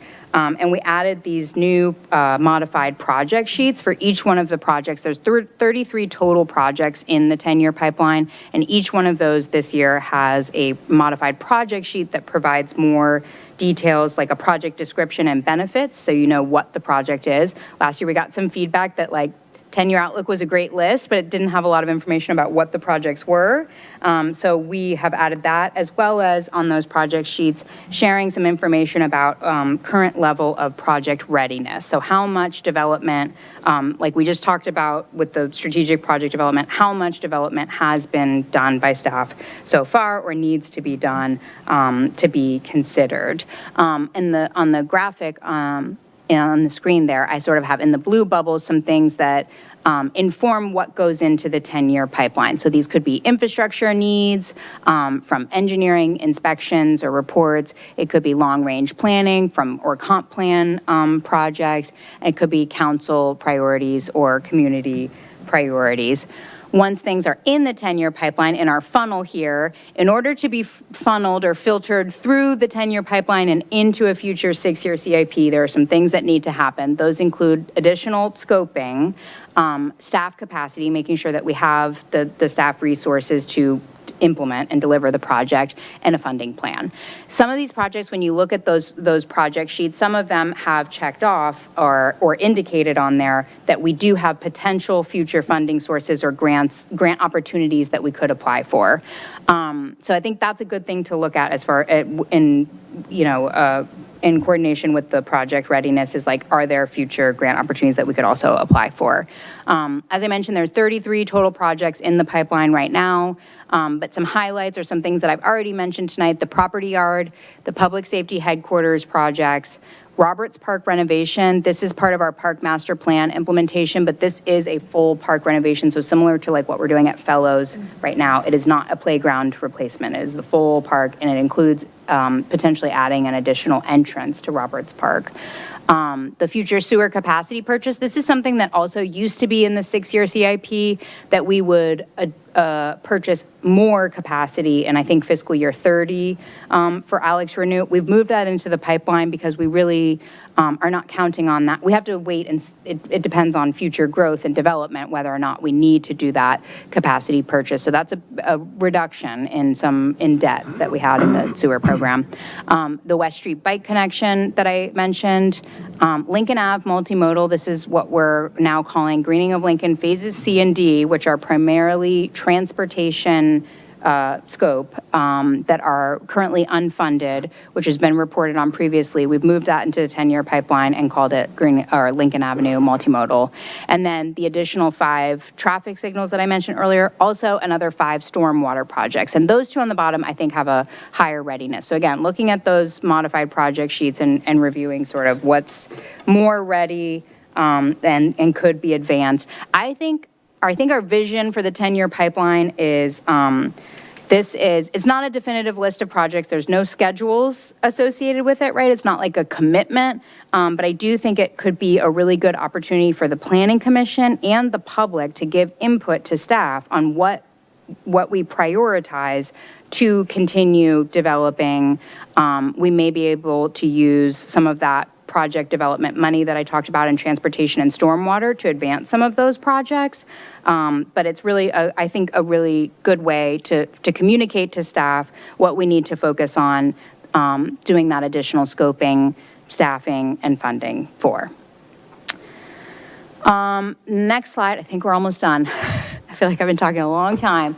Some funding sources. This is a summary of all of the different funding sources for the 6-year CIP, or the colors of money, and in the different, we broke it out by the separate funds. So in the transportation fund, which is the largest at $100 million, you can see in dark yellow or orange that that is primarily funded with grants. I think that's $90 million in transportation grants.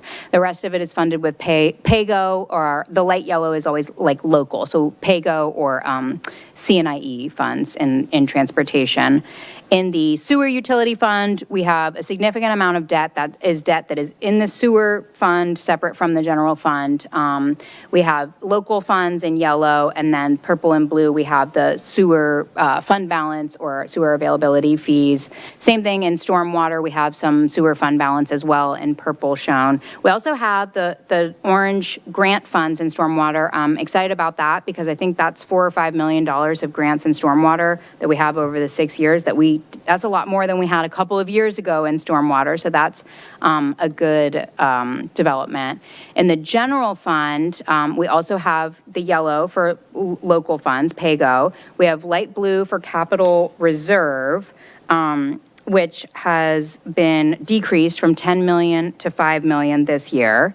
We have gray for debt. The only general fund debt in the 6-year plan is 5 million for the fire station roof, which was previously introduced. And then we have, in light green, we have unfunded there. That's for a total of 6 million in unfunded projects, which is a significant increase from past years and usually higher than we see, which is going to lead me into my next slide, which is on the unfunded projects. So as a part of our CIP development this year, we're reducing the use of capital reserves relative to last year based on the assumption that there will be a delay to a $10 million contribution that we had previously anticipated. So like last year, our 6-year plan was sort of predicated on this 10 million. We have 13 million in capital reserves without that payment, so we don't have to reduce the CIP by 10 million. But what we have done to be prudent is reduced it by 4.8 million in projects that were previously funded with capital reserves, like in last year's plan. And we have shifted those to unfunded, plus an additional 1.2 million in fiscal year 32 projects or new projects that we would have recommended for capital reserve funding. So the impact of that is $6 million in unfunded projects. As a result, we have some program areas. This is largely, well, actually, this is exclusively impacting the general fund. We don't really use capital reserves in transportation, sewer, or stormwater. So this is all in general fund and across different programs. So I'm going to I included this table here to show you how staff has tried to prioritize the limited capital reserves funding that we do still have in the CIP, and there are some projects, and this is all detailed on table 2-2 in the CIP budget. But we do have some things that are funded with capital reserves. But these projects that I've highlighted here show what we have prioritized for funding in the near term, so in the next 2 to 3 years, but are unfunded after that.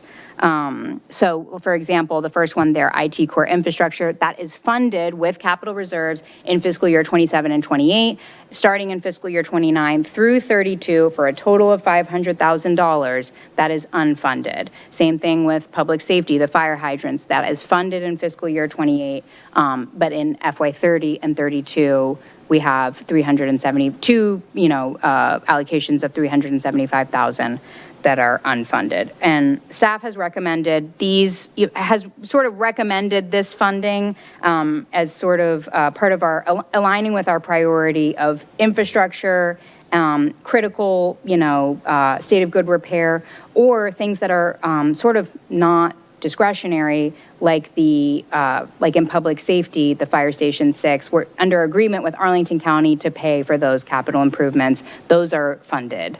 So this is what we have. This is the staff recommendation of what we have unfunded right now. I think the biggest hit is probably to the parks program, where everything is unfunded except for in fiscal year 29, and this table doesn't do a great job of showing this.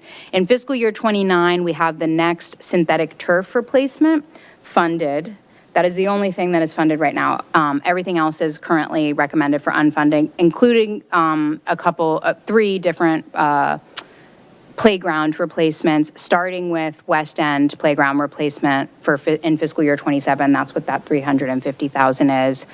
Some of the other things are in fiscal year 31. There's 2 additional playground replacements at Madison and Frady, and another synthetic turf replacement. So things that long-term we need to figure out how to fund, but these are our recommendations that align with our priorities this year.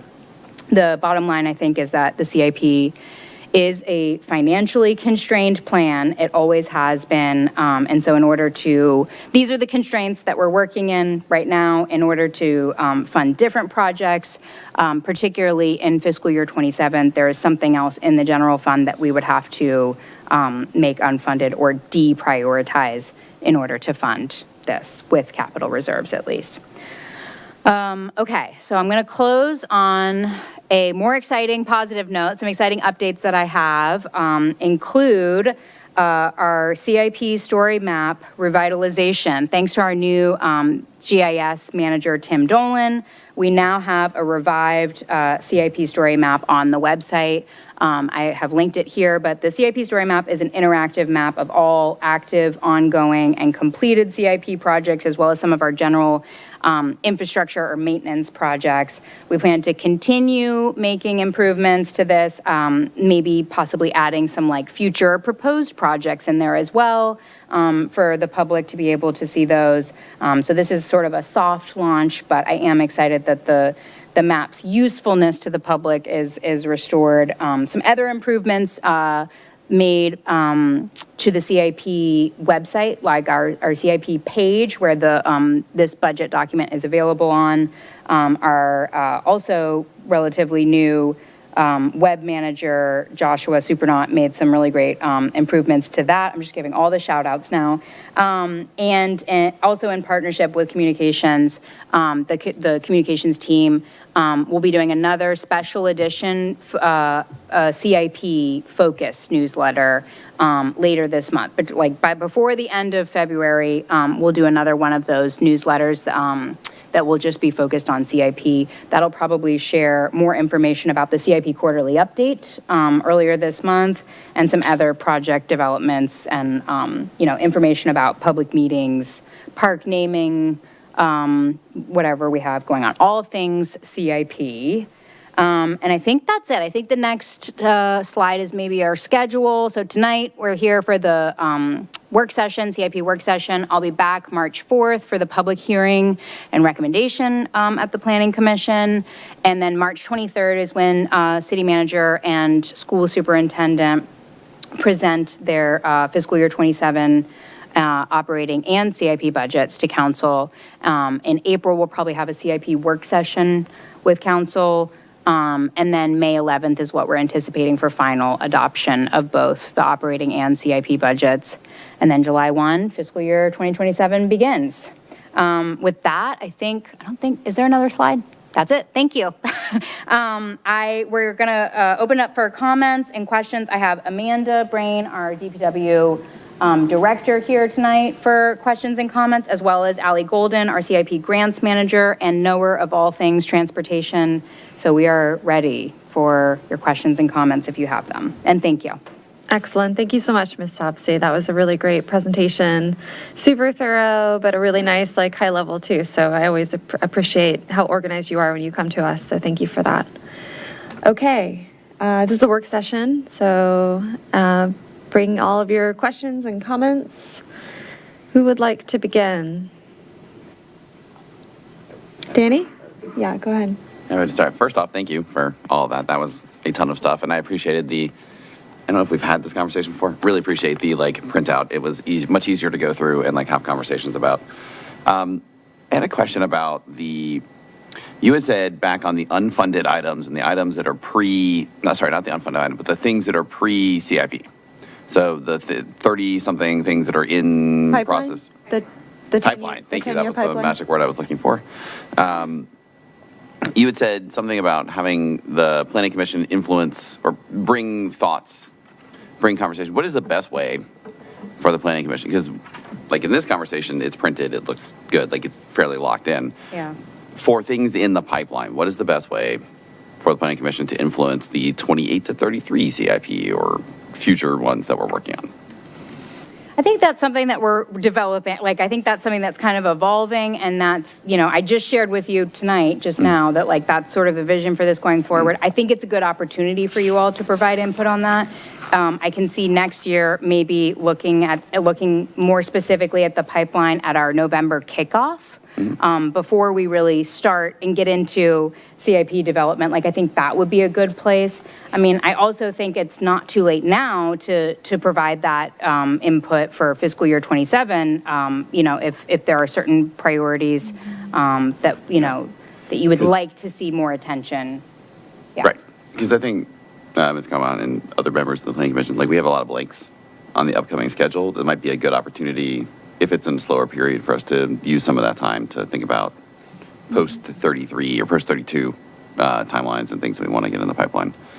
Maybe that's something, yeah, we yeah. can brainstorm that, what that looks like in the future, but. Yeah, that'd be great. I do think getting started earlier before, like, kickoff or even earlier Right. than that is. Yeah, that makes sense.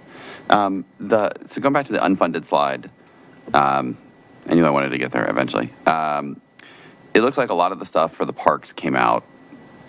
Is that because from a priority standpoint, how do we look at parks in terms of infrastructure that is aging or needs to be replaced, or is it more we wanted to replace it, but it can last for a while longer, like West End Park or Roberts Park or some of the other things that we're looking at?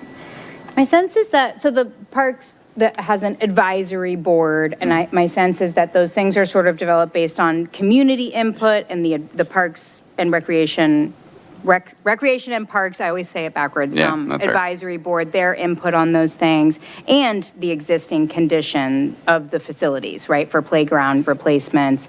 So I think there's a couple of different ways that what we tried to prioritize and why that it was prioritized this way is we were trying to focus on like critical, like safety infrastructure, right? Like daily things like, security, fire station, the fire hydrants, like things that are really sort of life safety critical stuff is what we focused on first. Okay. Yeah. So I think my question is, like, and I may be framing it badly, which is entirely possible. I apologize if I am. But like looking at some of the like stoplight repairs and some of the things on Broad Street in terms of things that are funded, are those funded differently?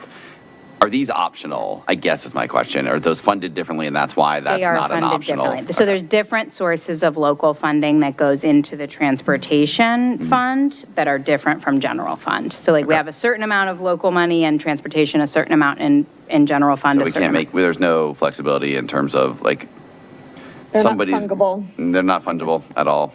Fungible.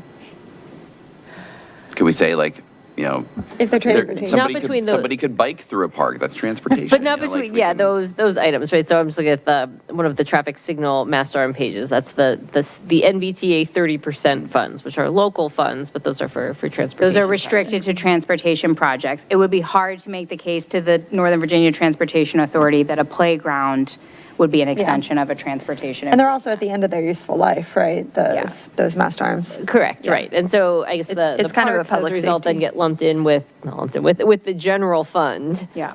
In terms of funding sources. Mm-hmm. And of course, parks are important. No, it's, I'm But it mostly is, just trying to yeah, and that's understand, part like- of the discussion that I think, like, we're sort of highlighting and that needs to be had is how do we fund, if that's something that we want to continue investing in, is parks, like, how do we fund that outside of capital reserves? For the last several years, we've been using capital reserves to fund that. Prior to that, we were sometimes using debt, which is maybe not a good practice either, but like, what is the sort of local funding source that we use to invest in parks? Okay. Those are the big questions I had right now. I'm happy to pass them off and then come back later. Okay, thank you. Who'd like to go next? Mr. Stevens? Whenever it's appropriate. So overall, I think I'm comfortable with the distribution of issues that are in the CIP and the way that they're handled. I thought stormwater was handled better this year than what I've seen in the past. Where it's light, in my view, is this pretty much repeats what I said at the kickoff in November, is the implementation of the energy plans. And there's some additional urgency for that, in my view, because we've now gotten the results of the Council of Governments greenhouse gas inventory for the city that they do every 3 years. And the 2023 results, which are the most recent, actually went up. Total emissions went up for the city versus 2020. So given these deep declines that we have to get to achieve our city goals, that obviously, an increase in emissions is not the right way to be going. So I'm still kind of the view that the CIP is a good place to help implement those energy plans. And right now, it just seems like it's kind of weak. If I take a look at the chart that we have up here, the community solar, the 182,000. Well, first of all, the background on the community solar, apparently a study was done according to the notes that are in your page, and it shows that this is ready. It could be implemented right now. So, it seems like, that would not take the sort of staff time that I know we've had to invest in the Aurora House. Secondly, the biggest problem is that $182,000 makes it look like it's an expenditure. The reality is, of course, we're going to save money over time, and basically that money is going to come back. It's just going to come back in another budget. Whoever pays the electric bill, for the community center is going to have a decrease, because when they have the solar panels up, it's going to offset, a certain amount of the electricity. So that's not showing as netting against that. So this looks like an expenditure that, in fact, I really don't think it is if we had the appropriate accounting. So anyway, community solar is one that, I think would be an easy lift as far as getting, some forward progress on our energy plans. Plus, if we were able to do it before the end of next year, we would get the benefit of the 30% investment tax credit that's still going to be available for this type of a project through the end of next year. So that's $50,000 less than that $182,000 if we could find a way to accelerate that. A couple of other items in the plan that kind of jumped out in this same kind of arena. It seems like you've kind of developed some buckets this year for capturing related tasks. For example, that core infrastructure reinvestment is kind of a bucket, that there's a number of tasks that can be done that can be assigned back to that project. And that's fine. I think that that's a good way to approach this. I think we could consider doing something similar for the energy plan implementation, having some kind of an overall, what I'm going to refer to as a bucket. And I think that might make it easier to get some regular funding. Right now, it seems like any funding that we might get for a energy plan issue comes out of whatever surplus is available at the end of the year. And of course, that's very uncertain from year to year, much like Metro funding is very uncertain with the way that we currently do it. So I think having a bucket, it's just something to think about as a way to make it easier for city councils, should they be so inclined to make some regular funding for energy plan implementation. Next one is the fleet replacement reinvestment. That was 3-6. And I was wondering if that would be the right place for consideration of purchase of additional electric school buses. Don't know if you know that. I'm sorry, if that would be a good place for the purchase of additional electric is that where consideration of any additional purchases? Or is that strictly just left to the school board and, we give them the annual allocation, and if they want to buy an electric school bus, that has to come out of, a teacher's salary or something like that? That's a good question. I'm not sure that I want to respond because I don't want to give you the wrong answer. I assume it may be, but I can get back to you and let you know if that's something that we, That's good. Previously, we bought an electric school bus with a grant that the school administered, so it's not what we've done previously, but I can let you know if it is something we could. And that would also be good because it might tell us whether they currently have plans to buy a diesel bus. Part of the problem that we had previously was these decisions were made and there was no discussion on it. And, it's a broad community issue. Yes, school board has the authority, no question about that. But it does affect the community as a whole, and they are kind of a very visible piece of the energy action plans.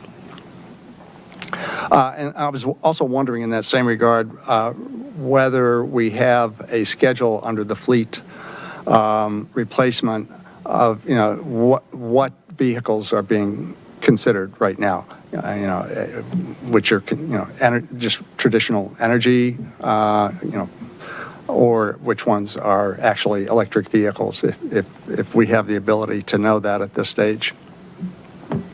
Yeah, I can address that last part. We've been working with our DPW, fleet manager and deputy director of operations, kind of chairing, but also working with various other departments, including public safety, who all have fleet vehicles, to really prioritize which vehicles are at the end of their useful life, and whether that's dump trucks or sedans that are, used in the motor pool, or, public safety vehicles. And there is, in all of that, so we have a kind of a prioritized list, and in all of that, we are very much focusing on electric and hybrid, where it meets And that's good operational because needs. it used to be scattered all throughout the city. Each department made its own decision. Right. And And so- now it's at least together. And so Schools, I feel like I'm not quite ready to comment on, but the general government side is certainly coordinated. And we can follow up on the school bus question separately, yeah. Might be a challenge. 313 talks about Mary Ellen Henderson, and I was just wondering, there's been brought up several times, the possibility of accelerating their look at roof refurbishment and possibly solar, which was in last year's, but I didn't see it in this year's. Anyway, this again kind of falls in that category. If we could somehow figure out a way to do this before the end of next year, we get the 30% tax credit. And, that was well over $1 million for the roof refurbishment. So, it's $300,000 that the city could save if it found a way to accelerate that project. The next one was 4-6, that's the traffic signals. And a number of these, the 4.6, 4.7, 4.8, 4.9, 4.10, 4.11, all had the CEAP checked on it, but I couldn't quite figure out how putting up a new signal pole implemented the energy plan. But, if there is something there, it'd be good to know.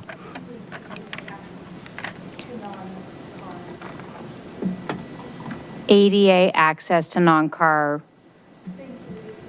Okay, including ADA upgrades, but Right. that would not be in for the community energy action plans.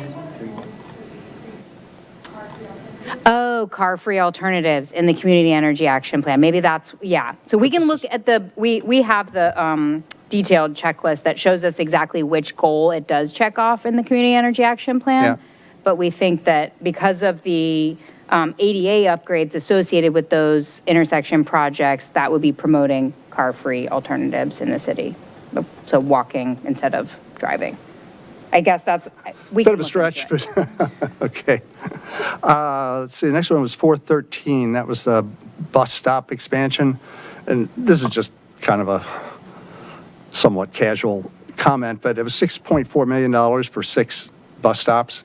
And I was reminded that Arlington County a few years ago was proposing a bus stop for $1 million, and it generated all kinds of feedback, not positive. I don't know, maybe there's a lot more involved here than you could explain in, the Sure. simple Yeah, page. there's several I'll say that- intersection yeah, improvements. maybe that one's misnamed, or we can work on some of the branding, because, right, it requires there's a lot of intersection geometry and signals and crosswalks Okay. and other work. But Lots of the way pedestrian it's improvement. phrased, it looks kind of like 6 bus shelters for $6 million.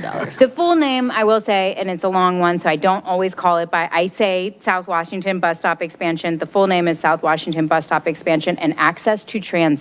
Okay. So it is very pedestrian heavy in addition to the bus stops. Yeah, I know you did have the diagram that showed the crosswalks and stuff like Yeah, that. that Marshall and South Washington intersection, there's going to be, I think, some significant safety improvements for pedestrians. There's also going to be 2 other intersections or crosswalks that will help sort of just accessing, across South Washington, which right now is a kind of a scary and dangerous thing to do, so. I just didn't want us to have the same experience that Arlington Right. did.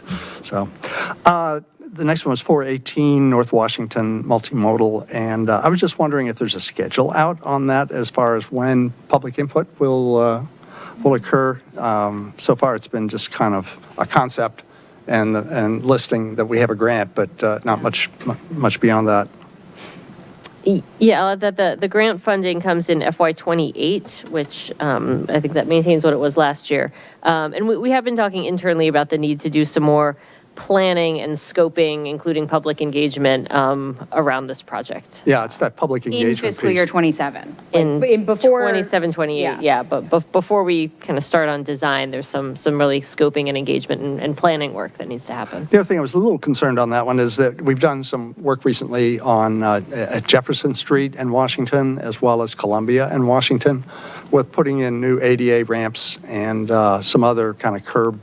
So, and I was just wondering, I was hoping that it would not affect any potential complete street designs that we might have for North Washington, because those. Yeah, I think that would all be part of that kind of planning, conceptual design phase, yeah, how these recent investments, as you said, Washington and Columbia is under construction right now, Right. would fit into the streetscape.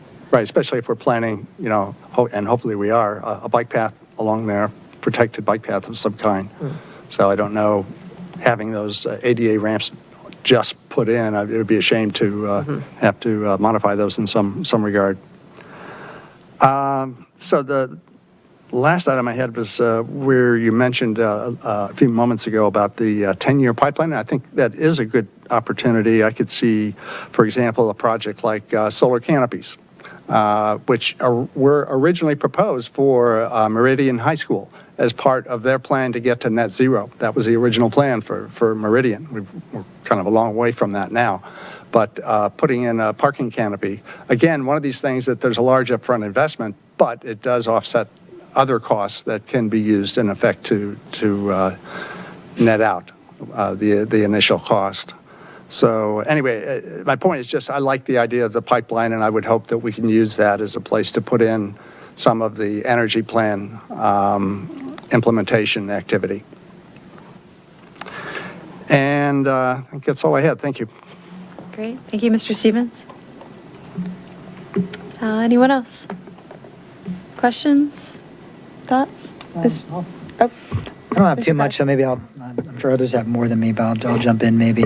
Actually, since we have our Public Works Director, and I see that item 3.6 relates to, replacing equipment, I'm curious. I did see a lot of shiny new trucks during taking care of snow during the most recent storm, and I'm wondering just, well, one, maybe not CIP related, but do you find that, the new equipment improves our ability to handle that? I still found this storm maybe was in some ways a little bit unique, but, I still felt like the city struggled a little bit. And then after the storm cleanup, sidewalks are always a challenge. I don't know if we have a specialized equipment for that. But, again, I did see some heavy duty stuff that I'm hopeful had an easier job, like moving, this particularly heavy type of snow. I'm just curious your thoughts on that since you're here. And that was a big hot button issue the last few weeks. Sure. Yeah. I think as you said, that this snow was a very unique, as we all know from shoveling our own homes, kind of consistency and challenge. I think we're all really proud of the work that our Public Works team did, as well as Rec and Park and others who were involved in the snow cleanup.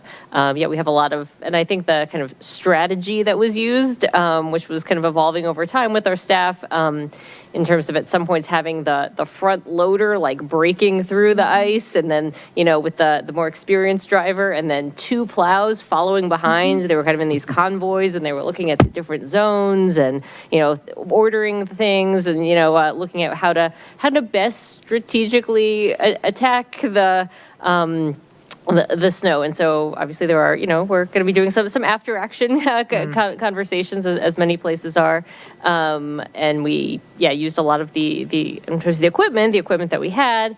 I believe we rented some equipment, some of those skid steers to help with, breaking up the ice at the Broad and Washington intersection and things. And so, I will say, overall, I think our team did a great job, and we're continuing to do some other after. So the item 3.6, which is the replacement of the fleet, I guess it's kind of combined with the schools. How does is that like for school buses or like all school vehicles? What is or how is that broken out? Vehicles are purchased through the operating budget. Well, so like this is this is for Public Works, law enforcement, building safety. It's everybody, right? All vehicles, yeah. The maintenance and repairs, and some purchasing of vehicles. But then some of our vehicles are also it's kind of scattered across, right? So like this is not, and this is $360,000 a year to maintain all of those existing vehicles and purchase additional vehicles with whatever we have Okay. left over. So I don't know how, I do think that there are some vehicles for Public Works at least that are purchased. Right. Just overall, I used to see we had some very old vehicles. Most of the ones I saw today were pretty shiny and new. So I think we've been. Like I think maybe 5 years ago. Yeah. Bumped it up a little bit to replace some of those really old ones. Right. So hopefully that helped with less breakdowns and things of that nature, but I did notice that, so. I also that the public safety vehicles, that has been a challenge. I think a number of those are kind of at the end of their life, or, you know, making sure that we're keeping up the police vehicles has been kind of a challenge as well. Okay. The other topic I think I'll touch on, I touch on this every time because it's something that just is important to me, you know, is the stormwater piece, you know, and making sure that we continue to emphasize that. You know, I still feel that there are sort of like, you know, I keep on saying there's certain areas of the city that, you know, are the problem areas, and they're not all reflected. You know, I know we had the task force that came up with a list of projects, and we've worked through some of those, you know, and that was after 2019, so we're kind of getting pretty long after that. And like I said, I always say this every time, but, you know, we've been fortunate that we haven't had significant damaging flooding since 2019, but it's just a matter of time before that happens again. And I keep, you know, I'd love to see, you know, some, again, I don't know if it's appropriate in this CIP, but some better like future planning for where we know we have substandard infrastructure. I mean, just as the example, because I know it because it's in my neighborhood, but the pipe that goes underneath West Street, south of Lincoln, between the trail and Lincoln, which is like a known city-owned, you know, a substandard piece of infrastructure that's it didn't make it onto the, you know, that targeted list coming out of the task force because I think it's a more involved project. But it's not identified anywhere on there. And there are other projects like that and, you know, other areas where we know we have substandard infrastructure. And so, you know, again, I feel like that's a priority that I'd like to see emphasized even more. You know, I'm not sure the best way to do that, but, you know, because we have like that initial list. And I don't know if the Stormwater Task Force, I think, was a moment in time and they met. Do they still exist? Do we know if they still exist? That was a I don't. Yeah, I think it was like They made their the recommendations. short term. Yeah, it was a and then moment they in made the time. recommendations for the big six, and then Right. And so, you know, I don't know. I feel like there are many other things that need to be looked at. And we have a lot of old infrastructure that, again, sometimes people don't think about it until we have a problem. But there are these other sites that are just, again, longstanding issues that need to be addressed. I mean, I want to say about stormwater, I think stormwater as a program is one of the areas that we actually have some of the best data and planning. Right. It's not in here currently, and it hasn't been because, I mean, Tony has a ton of data on those deficiencies of our system. I will point you to the 5 stormwater projects that are in the 10-year pipeline. Those are some projects that I think have a high degree of readiness and project data to support those. In addition to those 5, there were 15 other projects that he had data on. We just haven't been able to really bring those into the CIP yet because of funding. That's where I forgot to mention this earlier. I'm so glad I'm remembering this now. That resilience plan that I mentioned earlier, the 500,000, we're going to develop that resilience plan in the next year to 18 months. Once that goes to DCR and they approve it, and the city has a approved certified resiliency plan, that opens up a whole new a grant channel of funding opportunities for us in the future to apply for, that enables us to apply for future CFPF grants for construction, which are 50-50 grants, 50% state funds and 50% local funds. That's an entirely new source of funding in stormwater that we haven't had before. So getting this resiliency plan approved opens up that for us. We also have some of those future projects we have identified for SLAF funding. That's the Stormwater Local Assistance Fund, which is a separate program at another state agency at DEQ. So we've been working towards, getting the planning and so that we can have the funding opportunities, also getting maybe some more local funds going into stormwater so that we have a strategy to fund those projects. Like if we just dumped 20 stormwater projects in this 6-year plan right now, the stormwater rates would go up by 900%, right? To support that type of, so I think I get working towards. And I get it. I feel like it doesn't translate well to the CIP. We have a lot of that. We're ready for that, but I get baby that. steps. Right. Some of the projects are more involved. They're expensive. It requires, sometimes getting, working within small easements and other things. I get it. It's complicated. And I think we want to also prioritize the big 6, those original stormwater projects that we committed to, get those done first before we start adding a lot of other projects. Yeah. No, I get that. I appreciate that. And I think, yeah, I mean, it is, and you have responded. I mean, I've brought this up other years, and so I have seen an improvement in the way, it's presented here. So I'm not saying that it's completely overlooks that, but, yeah, it just continues to be something that I think is important. I mean, we have many priorities here, but I always, again, it's sometimes that when we haven't had an issue, people aren't screaming about it. All it takes is one storm next June or July, and that's all you'll hear about is stormwater, and it will happen. We're overdue, I think. I'm not trying to jinx it, but I think we're overdue for problems. So, in any event, but yeah, and overall, I mean, like I said, I think, notwithstanding what we just heard from, the city manager just was it yesterday, today, about, the sort of the hit, in the near term, I think that overall, yeah, again, the CIP is, it's always impressive to me when we see what we were able to accomplish, largely through grant funding. I mean, yes, the tax base, but the amount of money we leveraged in grants, like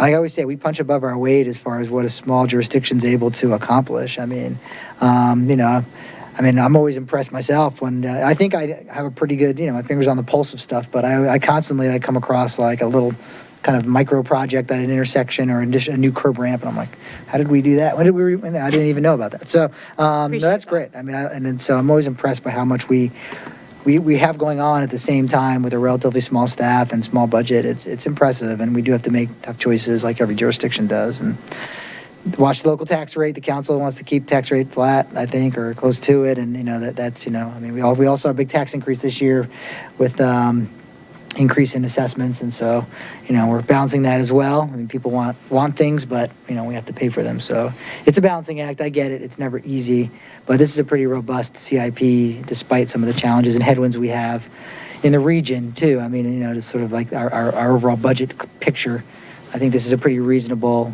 CIP given the climate we're living in right now in 2026. It was a fun year.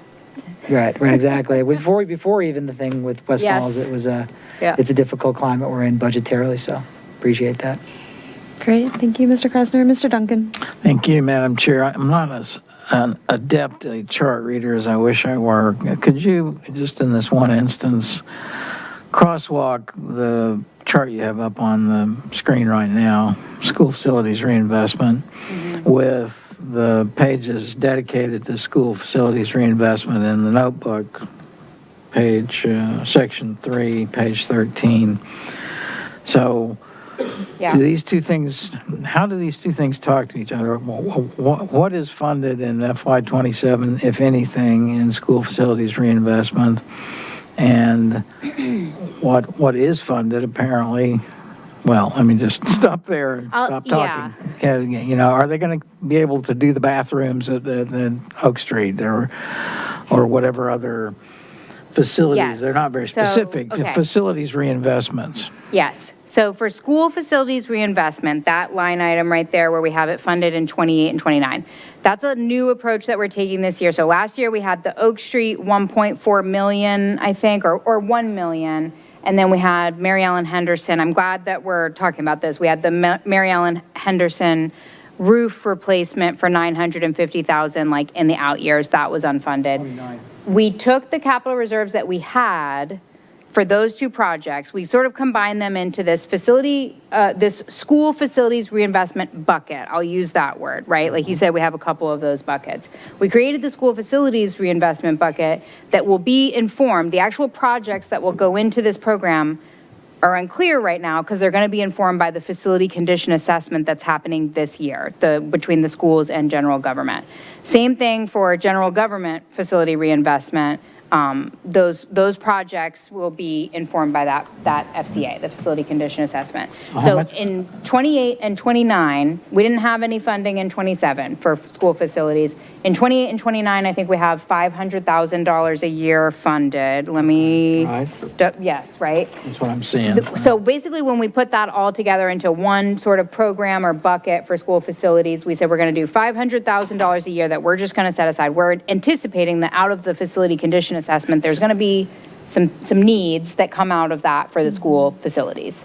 So we started putting $500,000 a year. So That the was full- funded with capital reserves until very recently, when we had to sort of swap out some of those future capital reserve funds and make Okay, those. so we're going ahead with the full, in spite of what we learned recently, we're going ahead with the full facility condition assessment work in the next, 12 to so months. Yes. How much is that going to cost? That was funded through the operating budget and the budget amendment, or maybe it was funded with Yeah. surplus funds. 75,000 of it is for general government. The schools is significantly higher. I want to say 300 or 400. I don't know I don't know. the school's number, but yeah, we've been talking with our colleagues at the schools, and they were really thinking that they wanted to get a real assessment of the facilities condition assessment, like what is the, condition of all the stuff that they have to then better inform how they make these investments. And then the general government's going in on the same plan. The RFP is being developed right now.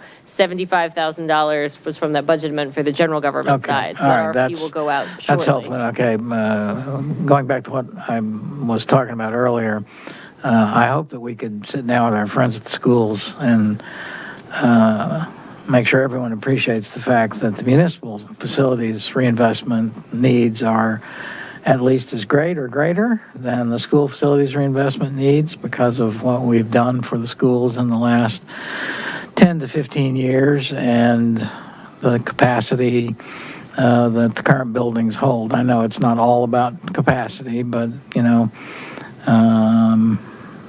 the school facilities and the municipal facilities need to observe the unwritten rule that, you get half, I get the other half, not you get 2/3 and I get 1/3. There's been too much of that for too long here, and that's why, as the years go by, we find ourselves needing more facilities attention on the municipal side because we've already devoted substantial attention to the school side.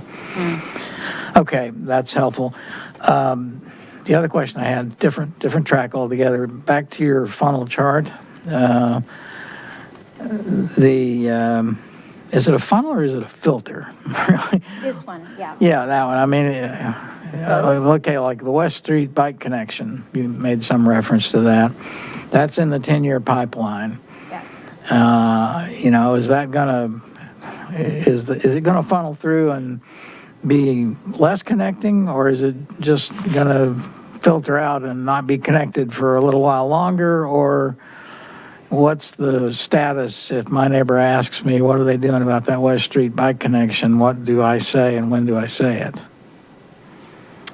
Yeah, I'm trying to figure out which page that is, because the other nice thing that the team did was for each project in the 10-year pipeline has its own modified little project sheet here, which is not quite as in-depth as the regular project sheets, but gives some hint at kind of project readiness and general ballpark cost and that sort of thing, which I think will be helpful as we kind of filter these things through. Yes, that was the second, I think, priority that came out of the Bike Master Plan was the West Street portion. So there's been, some initial discussion in the context of the Bike Master Plan. It was primarily about money as well as about staff capacity to push that out. And so at the moment, that's where that one sits, is in the 10-year pipeline. Okay, and the 10-year pipeline timetable varies depending on the project, and Right. some are more ready to go through Yeah. than others Right. in the next 10 years. And I think that's probably an example of one that we'll kind of all continue discussing about whether some of these are ready to bring forward, Okay. sooner. All right, well, this is rather than parochial, I others. admit, live on West Street. Neighbors ask me, need to have an answer.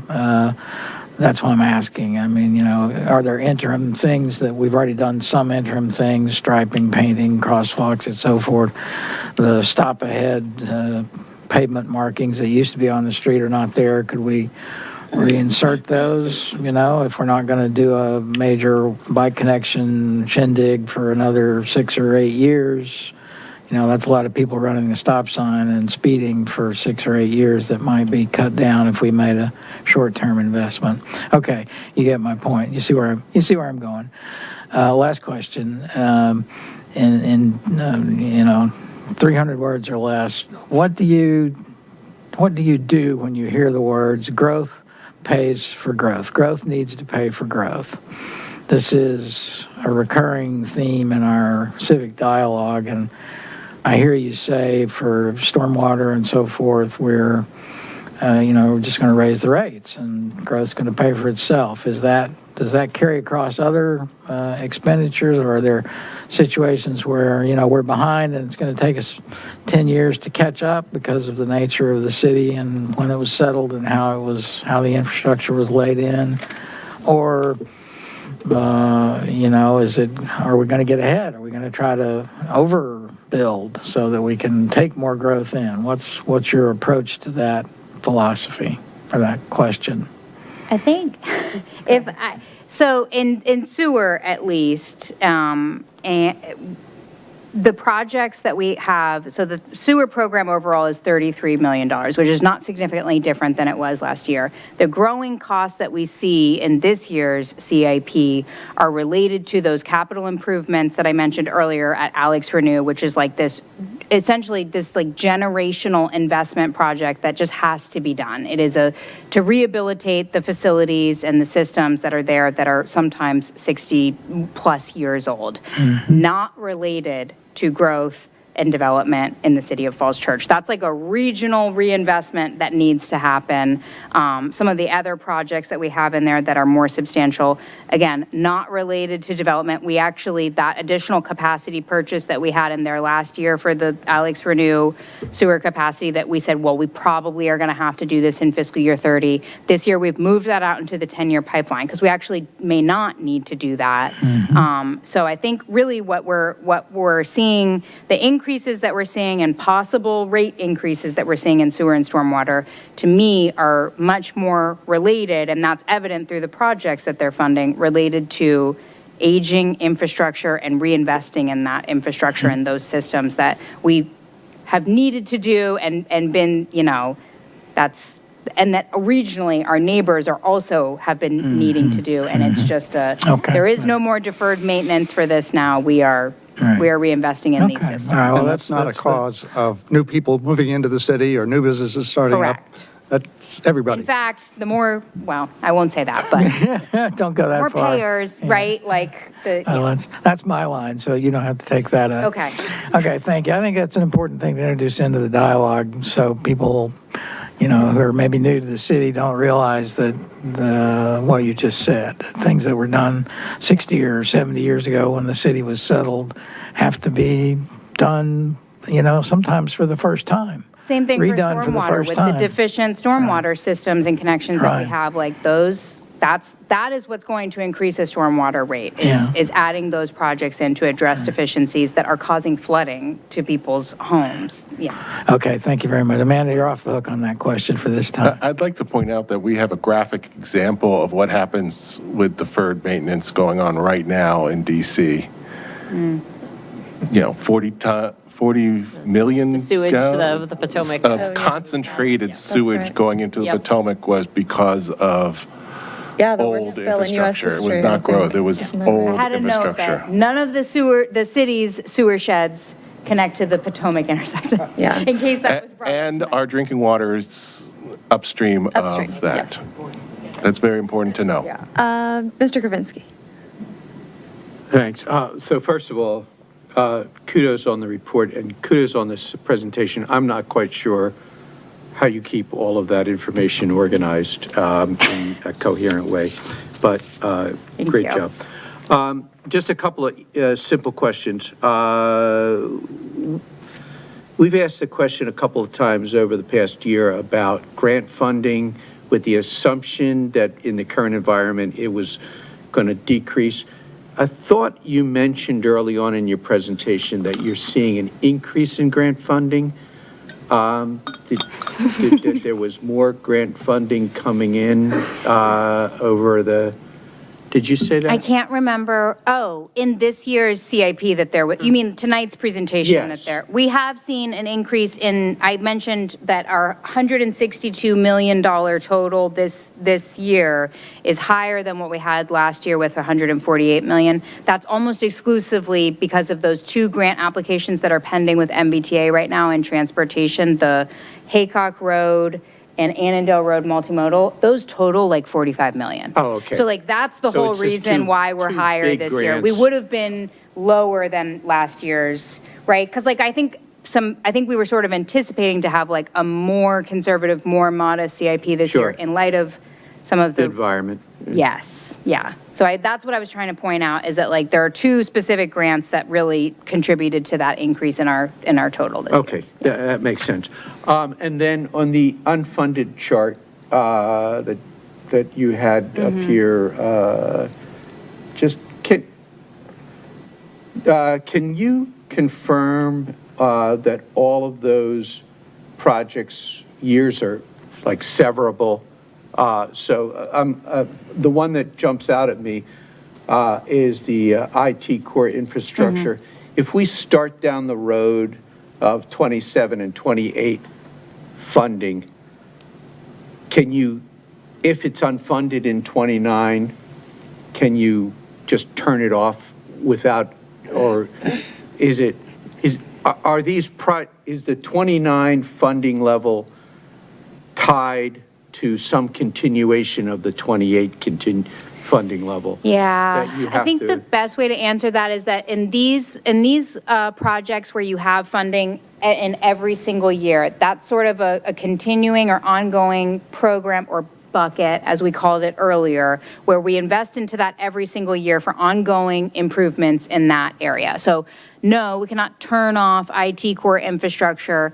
But by financial policy, the way that these CIP projects work is that they are able to accumulate funds over, like it's not like at the end of the year, if they have $200,000 from last year, that stays in that project account. It does not automatically go back to the general fund like some other budget stuff. So I don't know exactly what is tied to that $125,000 in fiscal year 29. It may be in the project sheet, probably not, because for IT core infrastructure, we don't really provide a lot of details because that's like some security and like Sure. stuff that we don't really want to advertise what we're doing and investing in. But for some of those projects, that is provided for. I just know that when you're dealing with public funding, if you start a project in 1 year and Right. don't have sufficient funds In the next- to yeah. complete it in the second year or third year or fourth year, that can be very problematic. Yeah. But And that may be something that starts happening in these out years. I don't have specific examples of that or like data on that tonight, but Okay. yes, it's a good point. Yeah. All right. And that's all I had. Thanks. Okay, thank you. Go ahead.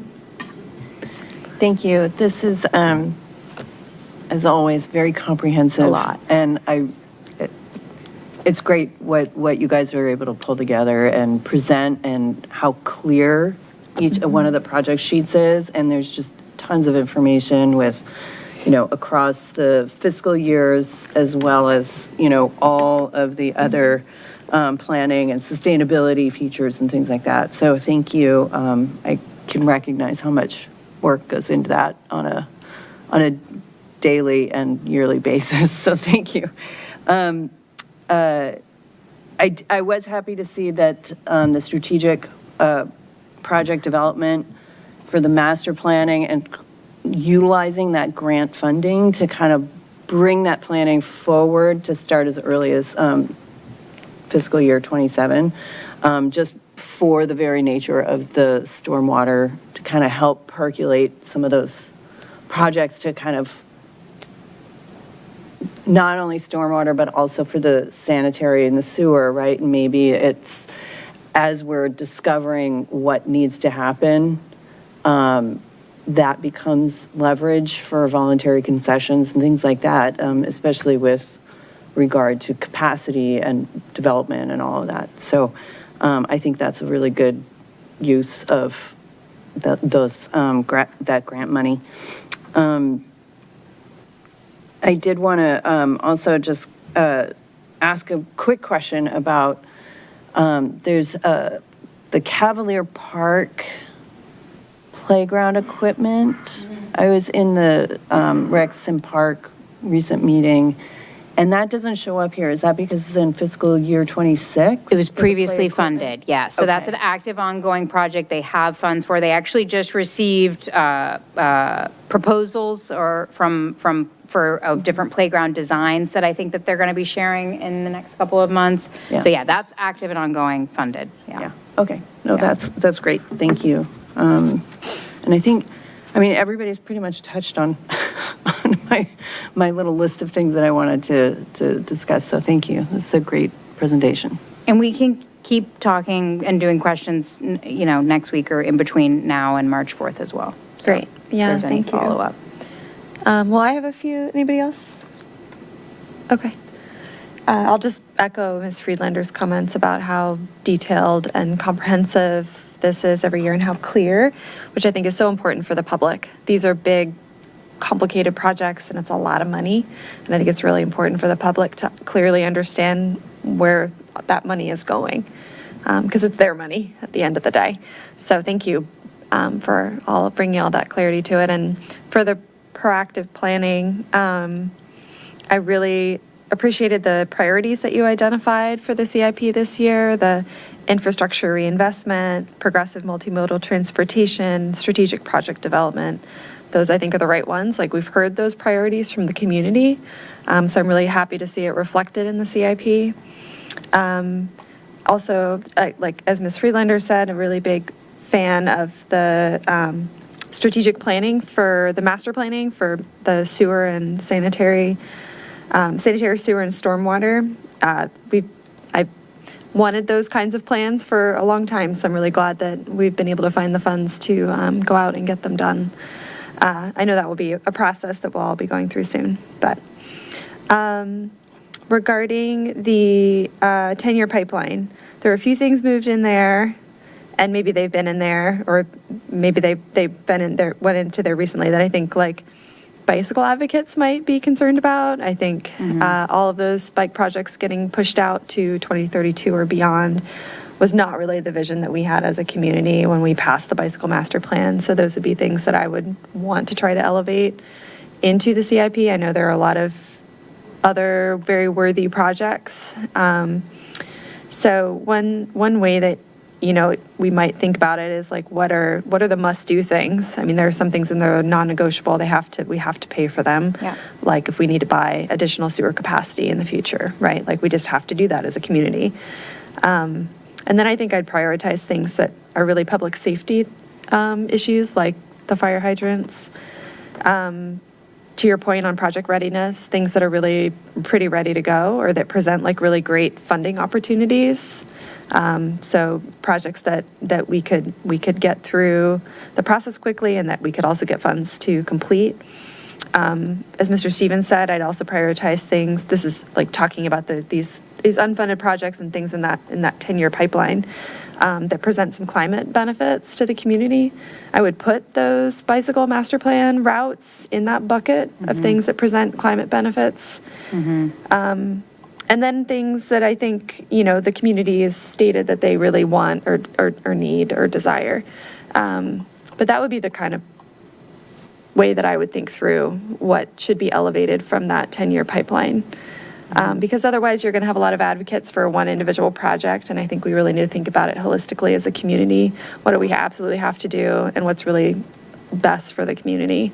Yeah. I liked your idea of maybe having that discussion again in November before we sort of kick off. Maybe we could take a look at the pipeline and talk through some of those projects, and we'll have more information. Do a pipeline update.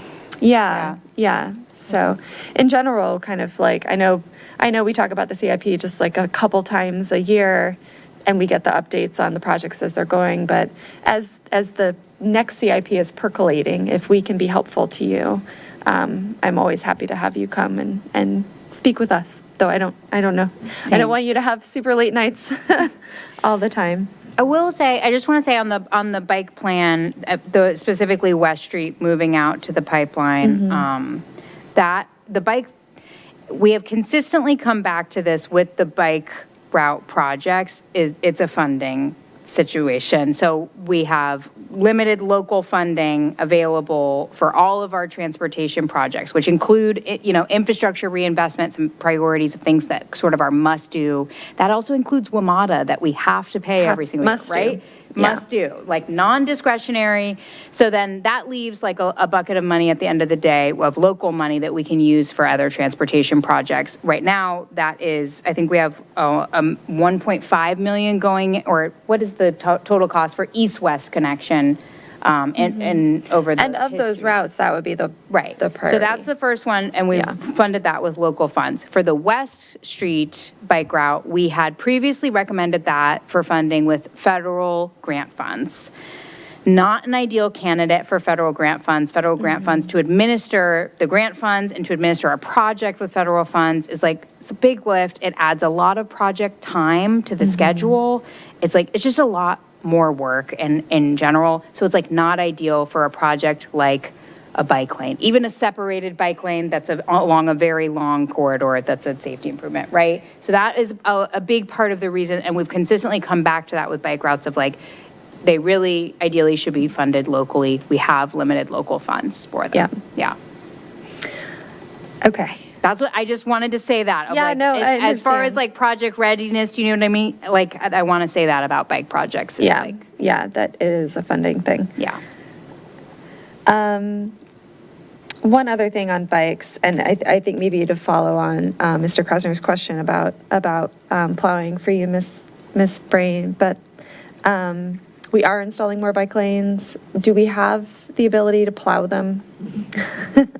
Or the WNOD trail, I understand that we need some sort of an MOU with Nova Parks to be able to plow the trail, but I think that was, I mean, I commute to the East Falls Church Metro, and on my bike, but I got a ride with my husband for the last 3 weeks because I couldn't really ride safely on the trail and the streets were too narrow. So, yeah, I mean. Plowing the trails is also an unfunded need in the Recreation and Parks operating budget. Okay. So, yeah. Yeah, maybe that, but do we have that is the, I guess do we also. with Nova Parks. And it's an MOU, yes. Yeah, and then, but do we also have the like equipment that we need to be able to plow the bike trail or to plow bike lanes, like protected bike lanes as we're installing them to keep those facilities clear? Yeah, I'm not sure of what our facility. I know some places in DC there's like kind of a Bobcat, like a narrower item for vehicle for the separated bike lanes. I think it's probably something we'll have to think about as we start to develop more of the protected ones. So that might be another thing to keep on the list for future CIP investments. And then I just wanted to ask about our repaving efforts. So I think it was like $1.2 million in federal funds for repaving. In the CIP, it's for Broad Street from Falls to the city line and then Washington. So really just those two main highways. Do we have other repaving funds available and they're not in the CIP? That are in operating funds, right? So They're in the operating I don't know if you budget. wanna talk And how more much about- is like, that? This is a very specific state grant program. Yeah, so this is a VDOT grant that every year we can apply for our eligible segments of our primary extensions of the U.S. National Highway System, which for us in the city of Falls Church, those are Broad Street, Washington, and Hillwood. We've done some Hillwood segments. Sometimes those segments are like, it's based on the pavement condition index or whatever that VDOT assesses. So like, we don't really get to have a say in like, well, we really want to pave this part. Like they do an annual inspection or assessment or whatever, and they provide us the eligible segments that we can apply for the grant funds for. We will also do paving, additional annual paving through our operating budget. And I think there's an ongoing list of those paving section And is that on the money captured website. in the CIP? That's sort of like No, ongoing? It's all operating. Any paving project that we do in CIP is like in addition to our annual paving program. So we try to take advantage of what we can. Usually, typically also like a full roadbed reconstruction or full depth reclamation, like that would be a CIP. That would usually be like a CIP grant project that we would, and I have that in the 10-year pipeline that we might have some future roadbed reconstructions that we apply for, but yeah. Yeah, I know the CACT sent a really great memo a couple years back on paving, and they had estimated that we needed like 2.5 million a year to actually keep up with the paving needs that the city has currently. So I'm curious how close we are to that recommendation. Yeah, I think I saw that. I know that our annual paving operating dollars have been increasing last year and this year, and so we're working on spending those. We have a new prioritized plan for how to kind of move some of that money, and then the FY27 conversation will be coming up soon as we talk about the FY27 operating budget, but acknowledge that annual paving is certainly has been mentioned many times as a priority, both for the paving itself, but also because sometimes that is a way to get in some additional bike lanes or crosswalks or other measures. Yeah, lots of good benefits, and avoiding potentially having to reconstruct your roadbed, right? That whole state of good repair that we're aiming for. Okay. I think, there was one other question I had. I really appreciated the structure of the project sheets. It was amazing how densely you were able to pack that information in there. And I liked this was a request that we had that operational impact box that's new in the bottom right corner. Yes, we added that this year, yeah. Yeah, I thought that was really helpful. Yeah. Curious, it may not be possible to know this, but when we say like we expect this project to increase or decrease operating costs, if we have some sense of the scale of that increase or decrease at all, or even sort of a guess of what, I'm thinking of the like single, double, triple dollar sign variety. Yeah. We we actually took your double, triple I saw that on dollar sign idea for the 10-year pipeline. I did see that in the 10-year pipeline. I thought it's a nice little key. Yep, the menu. I just thought of that in this context too, because sometimes when you say, well, I think in the public would want to know, well, you're saying this is going to increase operating costs, like, well, how much? And that was your original suggestion, not ready to do that for operational impacts yet. Okay. That will be my answer. But yeah, thank you for all of the great work. Really appreciate it. Thank you. Can I ask a quick follow-up based on your question on the repaving for Broad Street? Next to where we had the construction around Madera 2, there's still the crosswalk across the Broad Street where I have seen people walk with the intention that they're expecting people to stop and nobody's stopping. Like it's not really a crosswalk, but it's just like the old. Oh, the one next to Local Thrift? Yes. Yeah. Is that part of the removed, CIP but I think solution? it's still Yeah. People see it and they walk on it and they think. Dating. Is there any, is that a CIP-based thing, or is that just part of, we need to fix that I think that was separately? a temporary crosswalk that was there as part of the development. Yeah, it's part of Madera too. Yeah, okay. I don't know. I think we'd have to check with our transportation team on whether it's like still warranted moving forward. Okay. Yeah, I assume it's not really a crosswalk, but I didn't know if there was something we could do to make it more clear that it's not a potentially either crosswalk. formalize it or remove it Or remove it, or paint over it, or something. I know there was a request to have it, but I know what you mean. I would say that the developer has done an insufficient job of removing it, and the developer needs to step up and finish their work on that. That is a whole separate thing. So I'd say that's not a CIP project, but thank you for bringing it up. We can. Yeah. Look at Okay, But thank you you. were asking if it would be included I didn't know if it's in the like part of area the, if it's yeah. waiting for the CIP, or it could be handled separately. It I don't might know be that in it's the even, project area of that project, yeah, but I we're don't doing know. it, kind of. I don't think we're doing it. It does not appear that we're doing it. I agree. It does not appear anything is happening. So that was my sort The of only time I've subtext heard of it the question, discussed yes. of putting it in was as part of the ULI activity for Gordon Road Triangle. When they looked at the whole thing, that was actually a discussion item for that, but now you're talking beyond the 10-year pipeline. So. Okay, well, thank you so much. Thank you. I appreciate Thank you, guys. you both and all of your hard work. long Thank night. you. Thank you very Yeah, and much. I'm sorry that we're getting, It's a long agenda. Okay. So next, work session on the fiscal year 27 to 32 Affordable Housing Fund. Welcome, Brandon. Nice to see you. Mic check. Thank you, Planning Commission. Always good to see you guys today. Today we're going to talk a little bit about the Affordable Housing Fund. So the thought here is we'll just zoom out a little bit. I'll kind of give you guys a little bit of a history lesson. I'm sure you guys might remember from last year, but then we'll kind of just go over what's changed. And then I'll just kind of go through the spreadsheets with you guys. Super simple. It's always tough following Caitlin because she does such a great job. And then I have just kind of like a couple little spreadsheets to show you guys. It's not quite as impressive, but here we are. So, historically, the Affordable Housing Fund was designed to be kind of like a source of funding for affordable housing goals in the city. The idea would be we would have the staff would receive applications. It would go to the Housing Commission. Those applications would be reviewed and approved by the Housing Commission, go to the City Council and approved that way. And then affordable housing goals would be commenced in that case. In the last few years, that's changed. In the last year, it's changed in that we've kind of expanded it to be more of a 6-year plan, similar to what we do with the CIP.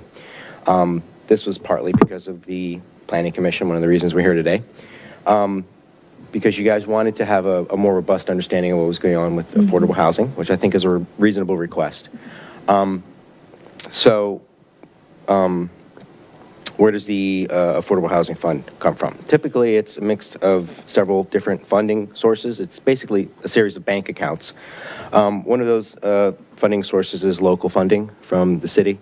We just go to those bullet points. We also have developer cash and lieu contributions instead of, affordable housing being their concession. Actual units, we get sometimes some cash that goes into the Affordable Housing Fund. We get some state, federal grant funds, and then of course we get some potential future funding to support housing programs and services. We can get in that in a little bit. Just to let you guys know, last year's Affordable Housing Fund had a plan for a local contribution of $500,000 on a yearly basis moving forward. So how did we get where we are today? So we started out, we went to the Housing Commission. We said, hey, look, here's what we did last year. Do you guys have any comments? The Housing Commission came back and said, well, it's a little bit hard to follow because we were kind of using the SIP as a template, and it didn't really match up very well. So request for some simplicity and request for a little bit more future-looking consideration for our City Committed Affordable Unit Program, or CCAU program, which is essentially the city's version of a voucher program, which you see in other jurisdictions. So we took that information, we spoke to city management, and city management gave us 2 bits of feedback.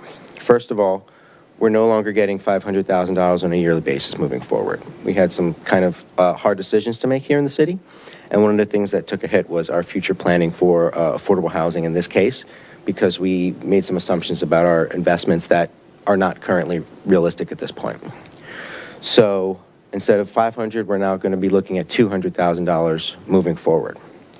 Second bit of information is, over the last several months, we've been looking at the Virginia Village project, which you guys, happy to give you guys a little bit of an update on that. We went to council back in November. Council received an update following our purchase of 3 additional properties. So we previously had 6 properties in Virginia Village.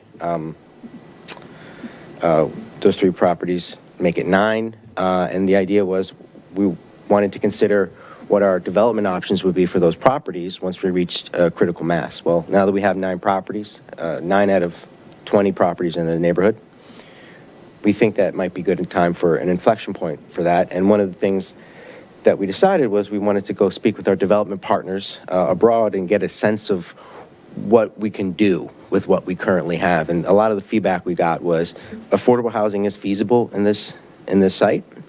redevelopment, larger redevelopment, more units, but it's going to require a substantial local affordable housing fund contribution. So we're going to need a lot more money, to the tune of about $80,000 to $120,000 per unit. So if we're looking at 100 units, that's $10 million. $10 million that we don't have currently. So the direction from city management was we need to start squirreling away money, pooling all that money, and coming up with a war chest in order to address that gap that we see for the Virginia Village project. So with that, we can go to the spreadsheets. We'll start with the spend plan. So here, it's easy, it's three items. It is our CCAU program, again, our voucher program. We have 15 units. We have a set aside of about $150,000 per year. One of the comments from the Housing Commission was to be a little bit more forward-looking and start escalating that fund in advance of any rents that would be going up. Again, it's really just an agreement between the city, the resident, and the property manager, where the city would help contribute to the cost of the rent. So any additional increases the city would be making up in that case. It's a great program. It really goes, most of our ADUs, our regular affordable housing, goes down to a 60% AMI. The CCAU program can actually go down to as low as 30% AMI. So it actually really helps out people who are really at the lowest rungs of what can be considered affordable in the city. We have about 15 units in that program, but Housing Commission wanted to have a look ahead and be more proactive in having a good sense of making sure we can afford what we've set aside. So they requested a 3% escalator every year. We took a look at what we currently have been spending and what we expect that spending to go up for over the next several years. And we said, well, for the next 2 years, we're not really going to need to go up. And if there are any additional increases, we'll go up by 1% every year. And we'll have a conversation about it every time with the Housing Commission, because that's just part of the process. So that was the idea with that. And that's how we are moving forward with the CCAU program. The other point here is the Affordable Homeownership Program. Kind of similar. It's an affordable housing program that Housing Human Services runs. We have a development partner, and they basically, the partner goes out, purchases property with city grant funds, and then sells them at a reduced price. We are moving about 2 to 3 units per year, so we're expecting about 2 to 3 units worth of costs over the next several years until we've exhausted our funds, and we're planning that out through 2030, as you can see here. And then finally, we have the Virginia Village Acquisition Strike Fund. So I don't want to, just to let you guys know, we are kind of bifurcating the idea of acquisition and actually squirreling away the money for the redevelopment. Acquisition is to acquire any other new units that we may need. The good news with that is we just got some excellent news, actually, that we had about $2 million in our reserve for the strike fund. We got another $850,000 of grant funds from the Fed, recently appropriated about a week or two ago. So that's really cool, and really need that to kind of look at other properties in the neighborhood and see if there's any opportunities for acquisition that would help support that development. So those are our major items for our spend plan. So these are items that we currently have allocated funds for. We know what we're going to do with them. Everything else is going to be dedicated to our Virginia Village Fund, which is what we call our reserve fund, because we're just going to be squirreling it away. We're not actually going to be spending it until we actually have a dedicated plan for usage of those funds for Virginia Village. We can go on to the next spreadsheet. So this one is structured just a little bit differently because it is not what we're going to be spending it on, it's just where the sources are coming from. So for example, in blue, you see our local fund contribution, where we already have about $2 million, 1.9 from what we have in the Affordable Housing Fund right now. That's going to Virginia Village. The balance of the CCAU program, so CCAU program's about 150 per year. We get 200 on a yearly basis from the city. So the remaining 50 goes to the Virginia Village Reserve Fund, pretty much on a yearly basis moving forward. We get a federal grants from Community Development Block Grant and Home. These are pretty typical funds. Other localities get a lot more, but based on our population, we only get about 70,000. That money's going to be going. That money's going to be going towards the affordable housing. Going to be going towards Virginia Village. And then we have two cash in lieu contributions. One from the Quinn Building. Looks like we're targeting about fiscal year 29 for 1.9 million. And then we have the West Falls Senior Building. We're expecting to start getting that in the next fiscal year. And again, that has I believe that is a 3% escalator going into that. All that is going to be reserved for the Virginia Village project. So on the spreadsheet, we have there at the top a running balance. So by 2030, we'll have about $6 million. That doesn't quite get us to 10 million by 2032. But the idea is, in the meantime, we'll be looking at other potential opportunities and sources of funds and ways to kind of close that gap for Virginia Village to make that project a reality. That pretty much covers it. I would like to just open it up and get comments or questions, get some thoughts. Great, thank you. Questions? Comments? Go ahead, Mr. Kravinsky. I'll start. First of all, thank you for spending the evening here while we talked about a lot of other agenda items. I'm a little confused about the Virginia Village. So we own, the city owns 9 of 20 of the 20 structures. Yes. Some of them are contiguous and can be developed now. Is that correct? And could you walk me through why we would have to put additional funding into, we'd have to pay a developer? Excellent question. Yeah. If we own the land, wouldn't we be able to develop that land without additional costs? Get a developer to build on that land without additional costs? And maybe I'm missing something. Sure. And I probably could have done a better job of explaining that whole situation. So we're actually kind of pursuing several strategies at once. As it is right now, the current zoning doesn't really permit much density in that location. So we're working with the planning commission or the planning team to help update the zoning for that area. That's something that can't happen right now, and currently right now we can't really develop it unless we make that decision. The other thing that we want to do is get a developer back on board. So we're going to be going through the process of preparing an RFP. We're going to be going out to the community and we're going to say, hey, look, what can we develop here? Because right now, the city doesn't really have a redevelopment authority. We don't really have the manpower expertise in order to develop it on our own. We will need a development partner in a situation like this. We'll need their expertise and knowledge on how to seek these additional sources of funding. Affordable housing in general is expensive because we are covering the gap compared to like market units. And a lot of the funding that is out there requires special hurdles to be jumped through. We have to meet certain requirements. We have to make sure that we're meeting certain deadlines out there in the community. And it doesn't always cover the total cost of the project. You can go to most affordable housing developments, especially in this area, and you'll see that typically what they call it is the lasagna, is that there's multiple funding sources, and a lot of times a big part of that funding source is the local contribution. So even though we have the properties, the actual value of the properties is kind of already baked into what we consider the valuation of what the total cost of the project is going to be. And that even with all the other sources baked in, we will still need to cover a gap of about, like I said, 80 to 120 per unit. And there's a couple ways. The city's currently evaluating ways to do it. We're probably going to be looking into getting a consultant to help us kind of brainstorm ways to make sure that we are leaving no stone unturned in terms of making sure that we can maximize our dollar value for that.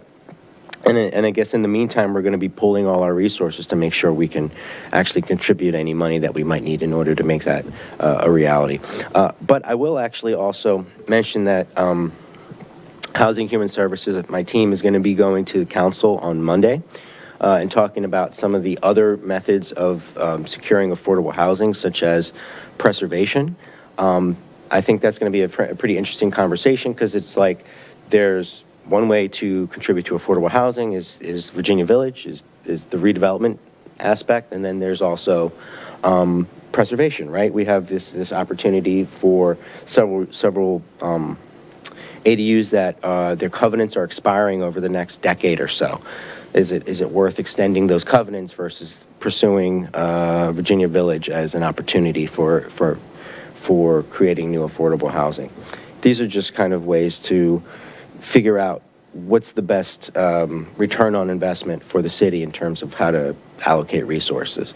And I think there's also going to be a follow-up conversation on Virginia Village at the March 2nd council session as well. So I encourage everyone here to check those out if you want to get more information on those two topics. And who, in Virginia Village, once it's developed, who owns the who will own the buildings? Will it be the developer or the city? Who will get the net proceeds from the rents?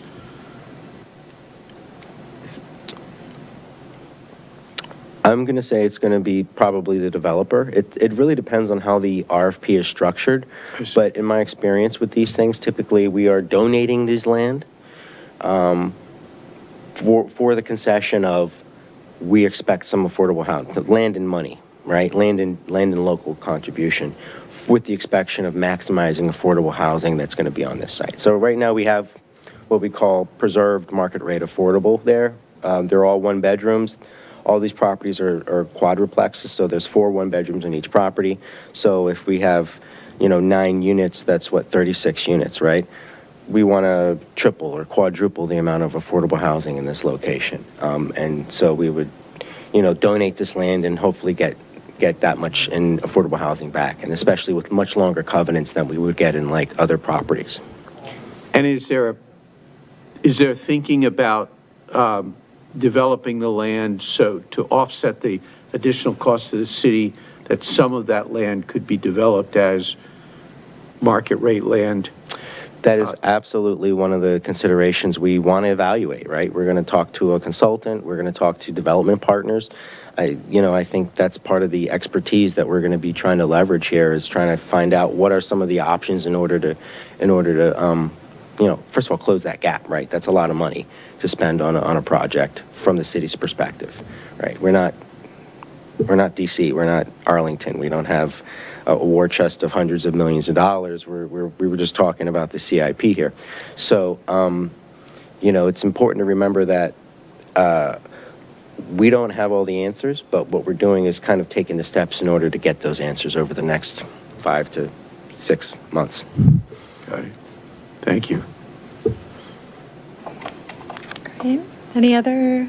Mr. Duncan. Thank you for coming to us, keeping us up to date on what's happening. So your next stops are, did you say council on Monday? Not specifically for the Affordable Housing Fund, but yes, our team will be at council on Monday, and then planning team, I think, will be up briefing council the following Monday. The following Monday. Okay, so for those of you who are interested in this issue, tune in and hear what they have to say. That would be a good opportunity to catch up. The 9 that we own are somewhat more contiguous than obviously they were when we only owned 4. Right. But we still haven't quite reached the point where, we own everything east of here, and we're going to redevelop that and see what happens in phase 2, as I understand it.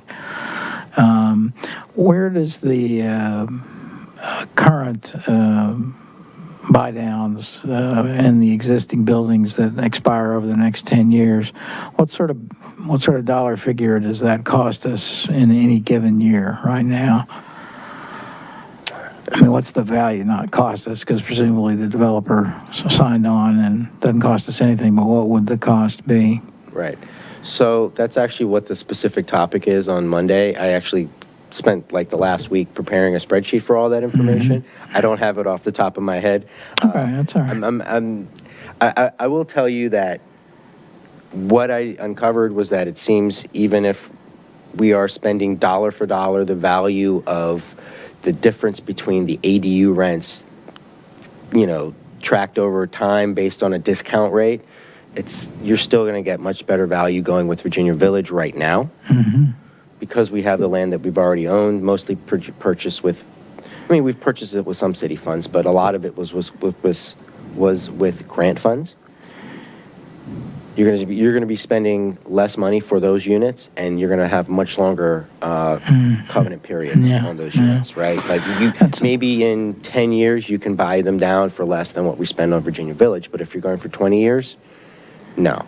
30 years, absolutely, hands down, is Virginia Village. So that's been a question that's been circulating, so presumably you'll help answer that question. Right. Basically, it would be more economical for the city to own more of the Virginia Village land and develop a building that had more units than go halvesies on Virginia Village and put some extra money into buying down the existing soon to expire affordable situations in the existing mixed use buildings. Right. I think what I'm saying is, like, today, including all the money we spent on the properties today, if we're at a fork in the road and we say, is it buy down existing affordable units that are expiring over the next 10 years, or go straight for Virginia Village all day?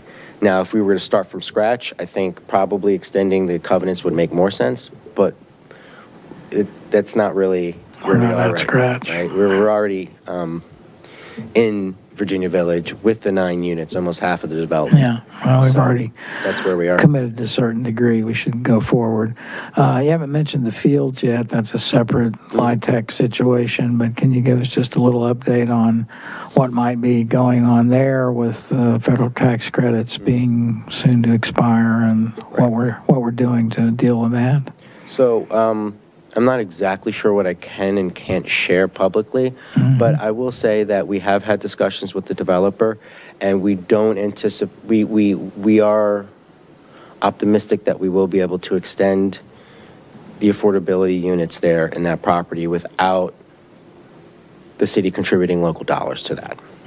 Okay. So that's where we are with that. But, I don't want to make any promises without anything.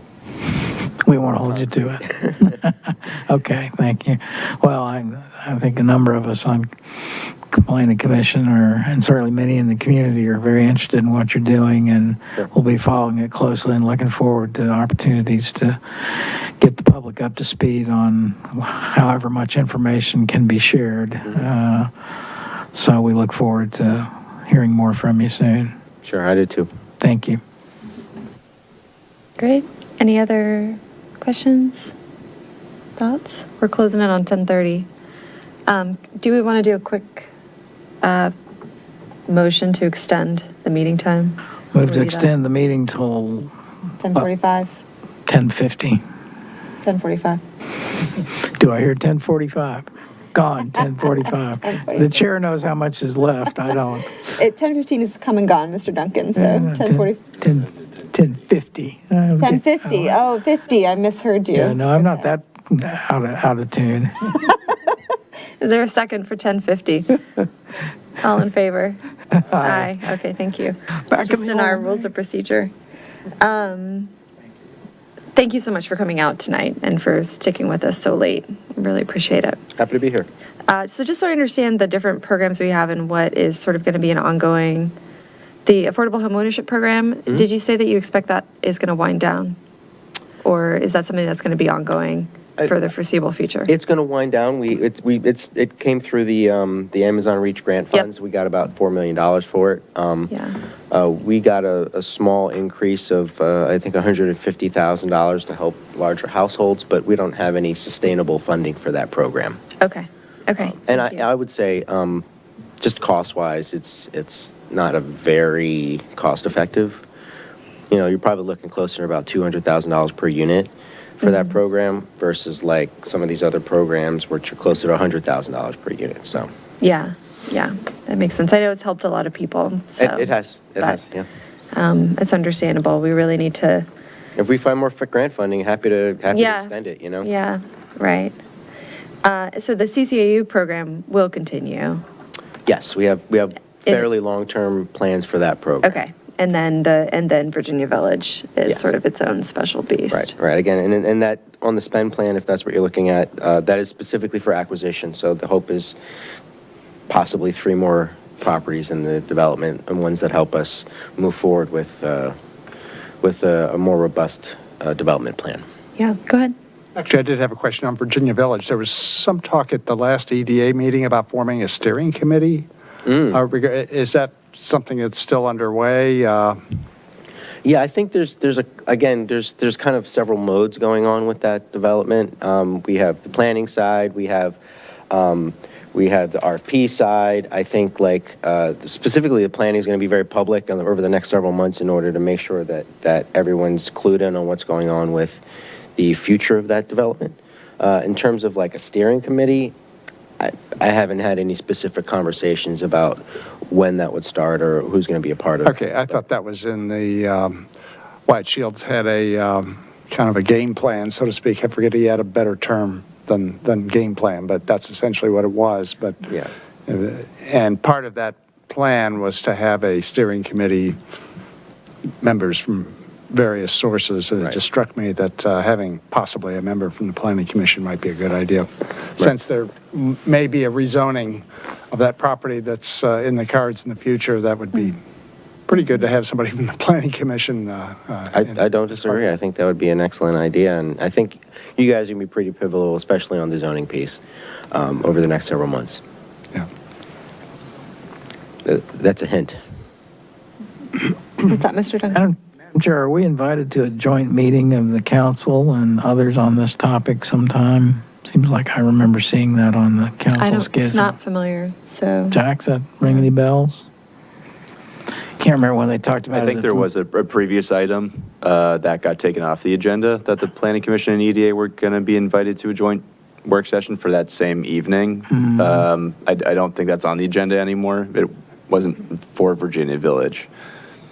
Okay, all right, maybe I was looking at the old one. Could I ask one more question? I forgot. How does Winter Hill and the current affordable units population there plug into all this? And the Falls Church Housing Corporation, which I think manages those still, right? So right now, the only kind of connection, at least fiscally, between the city and Falls Church Housing Corp.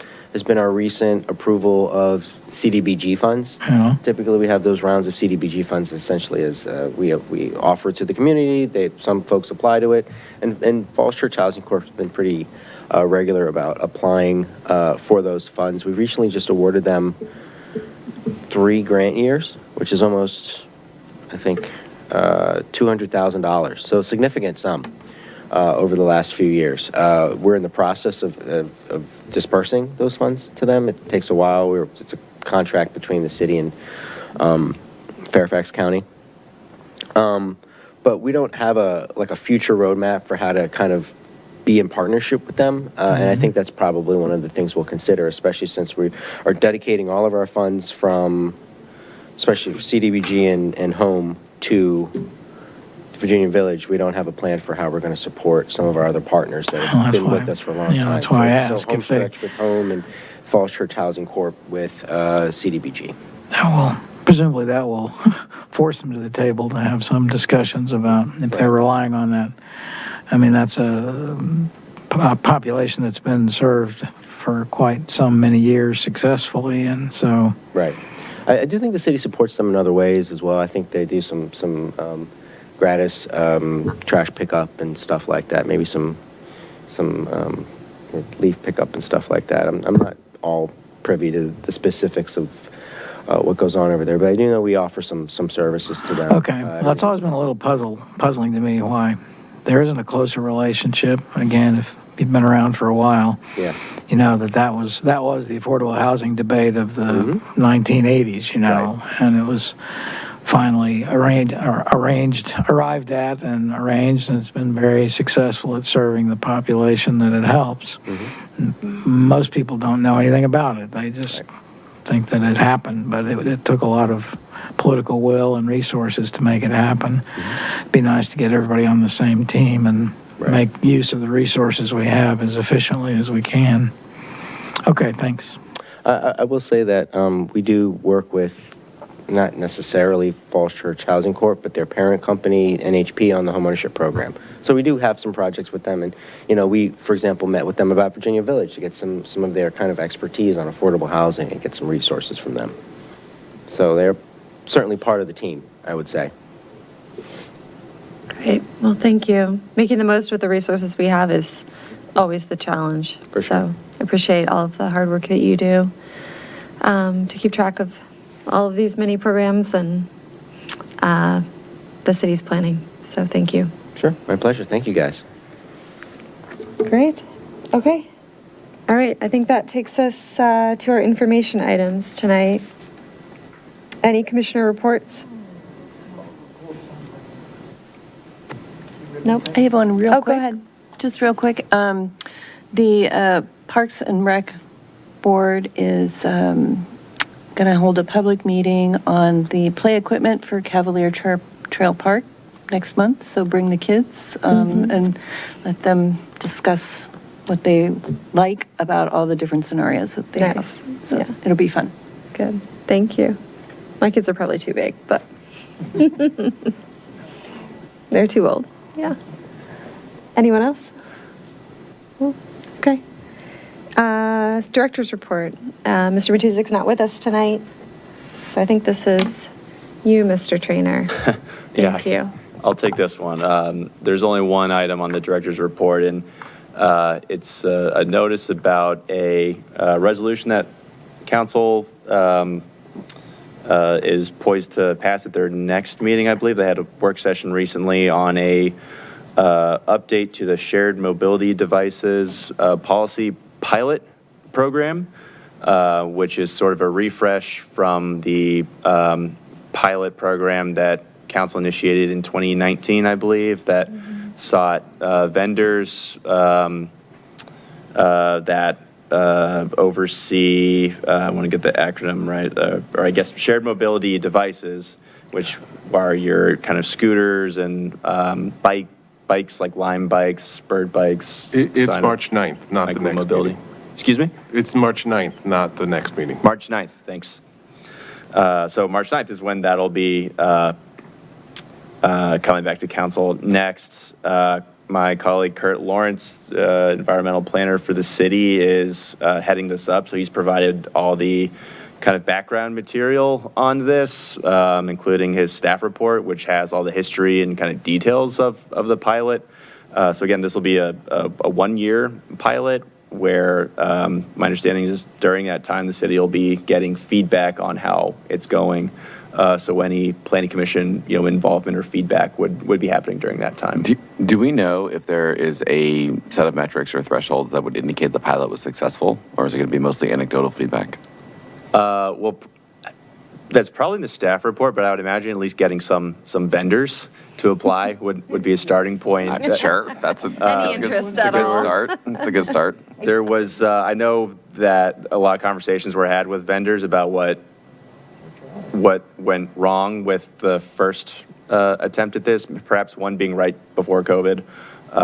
But so there's a lot of, there's outreach done and research by staff to kind of give this a refresh, and it's kind of best chance at introducing these programs in a responsible manner in the city.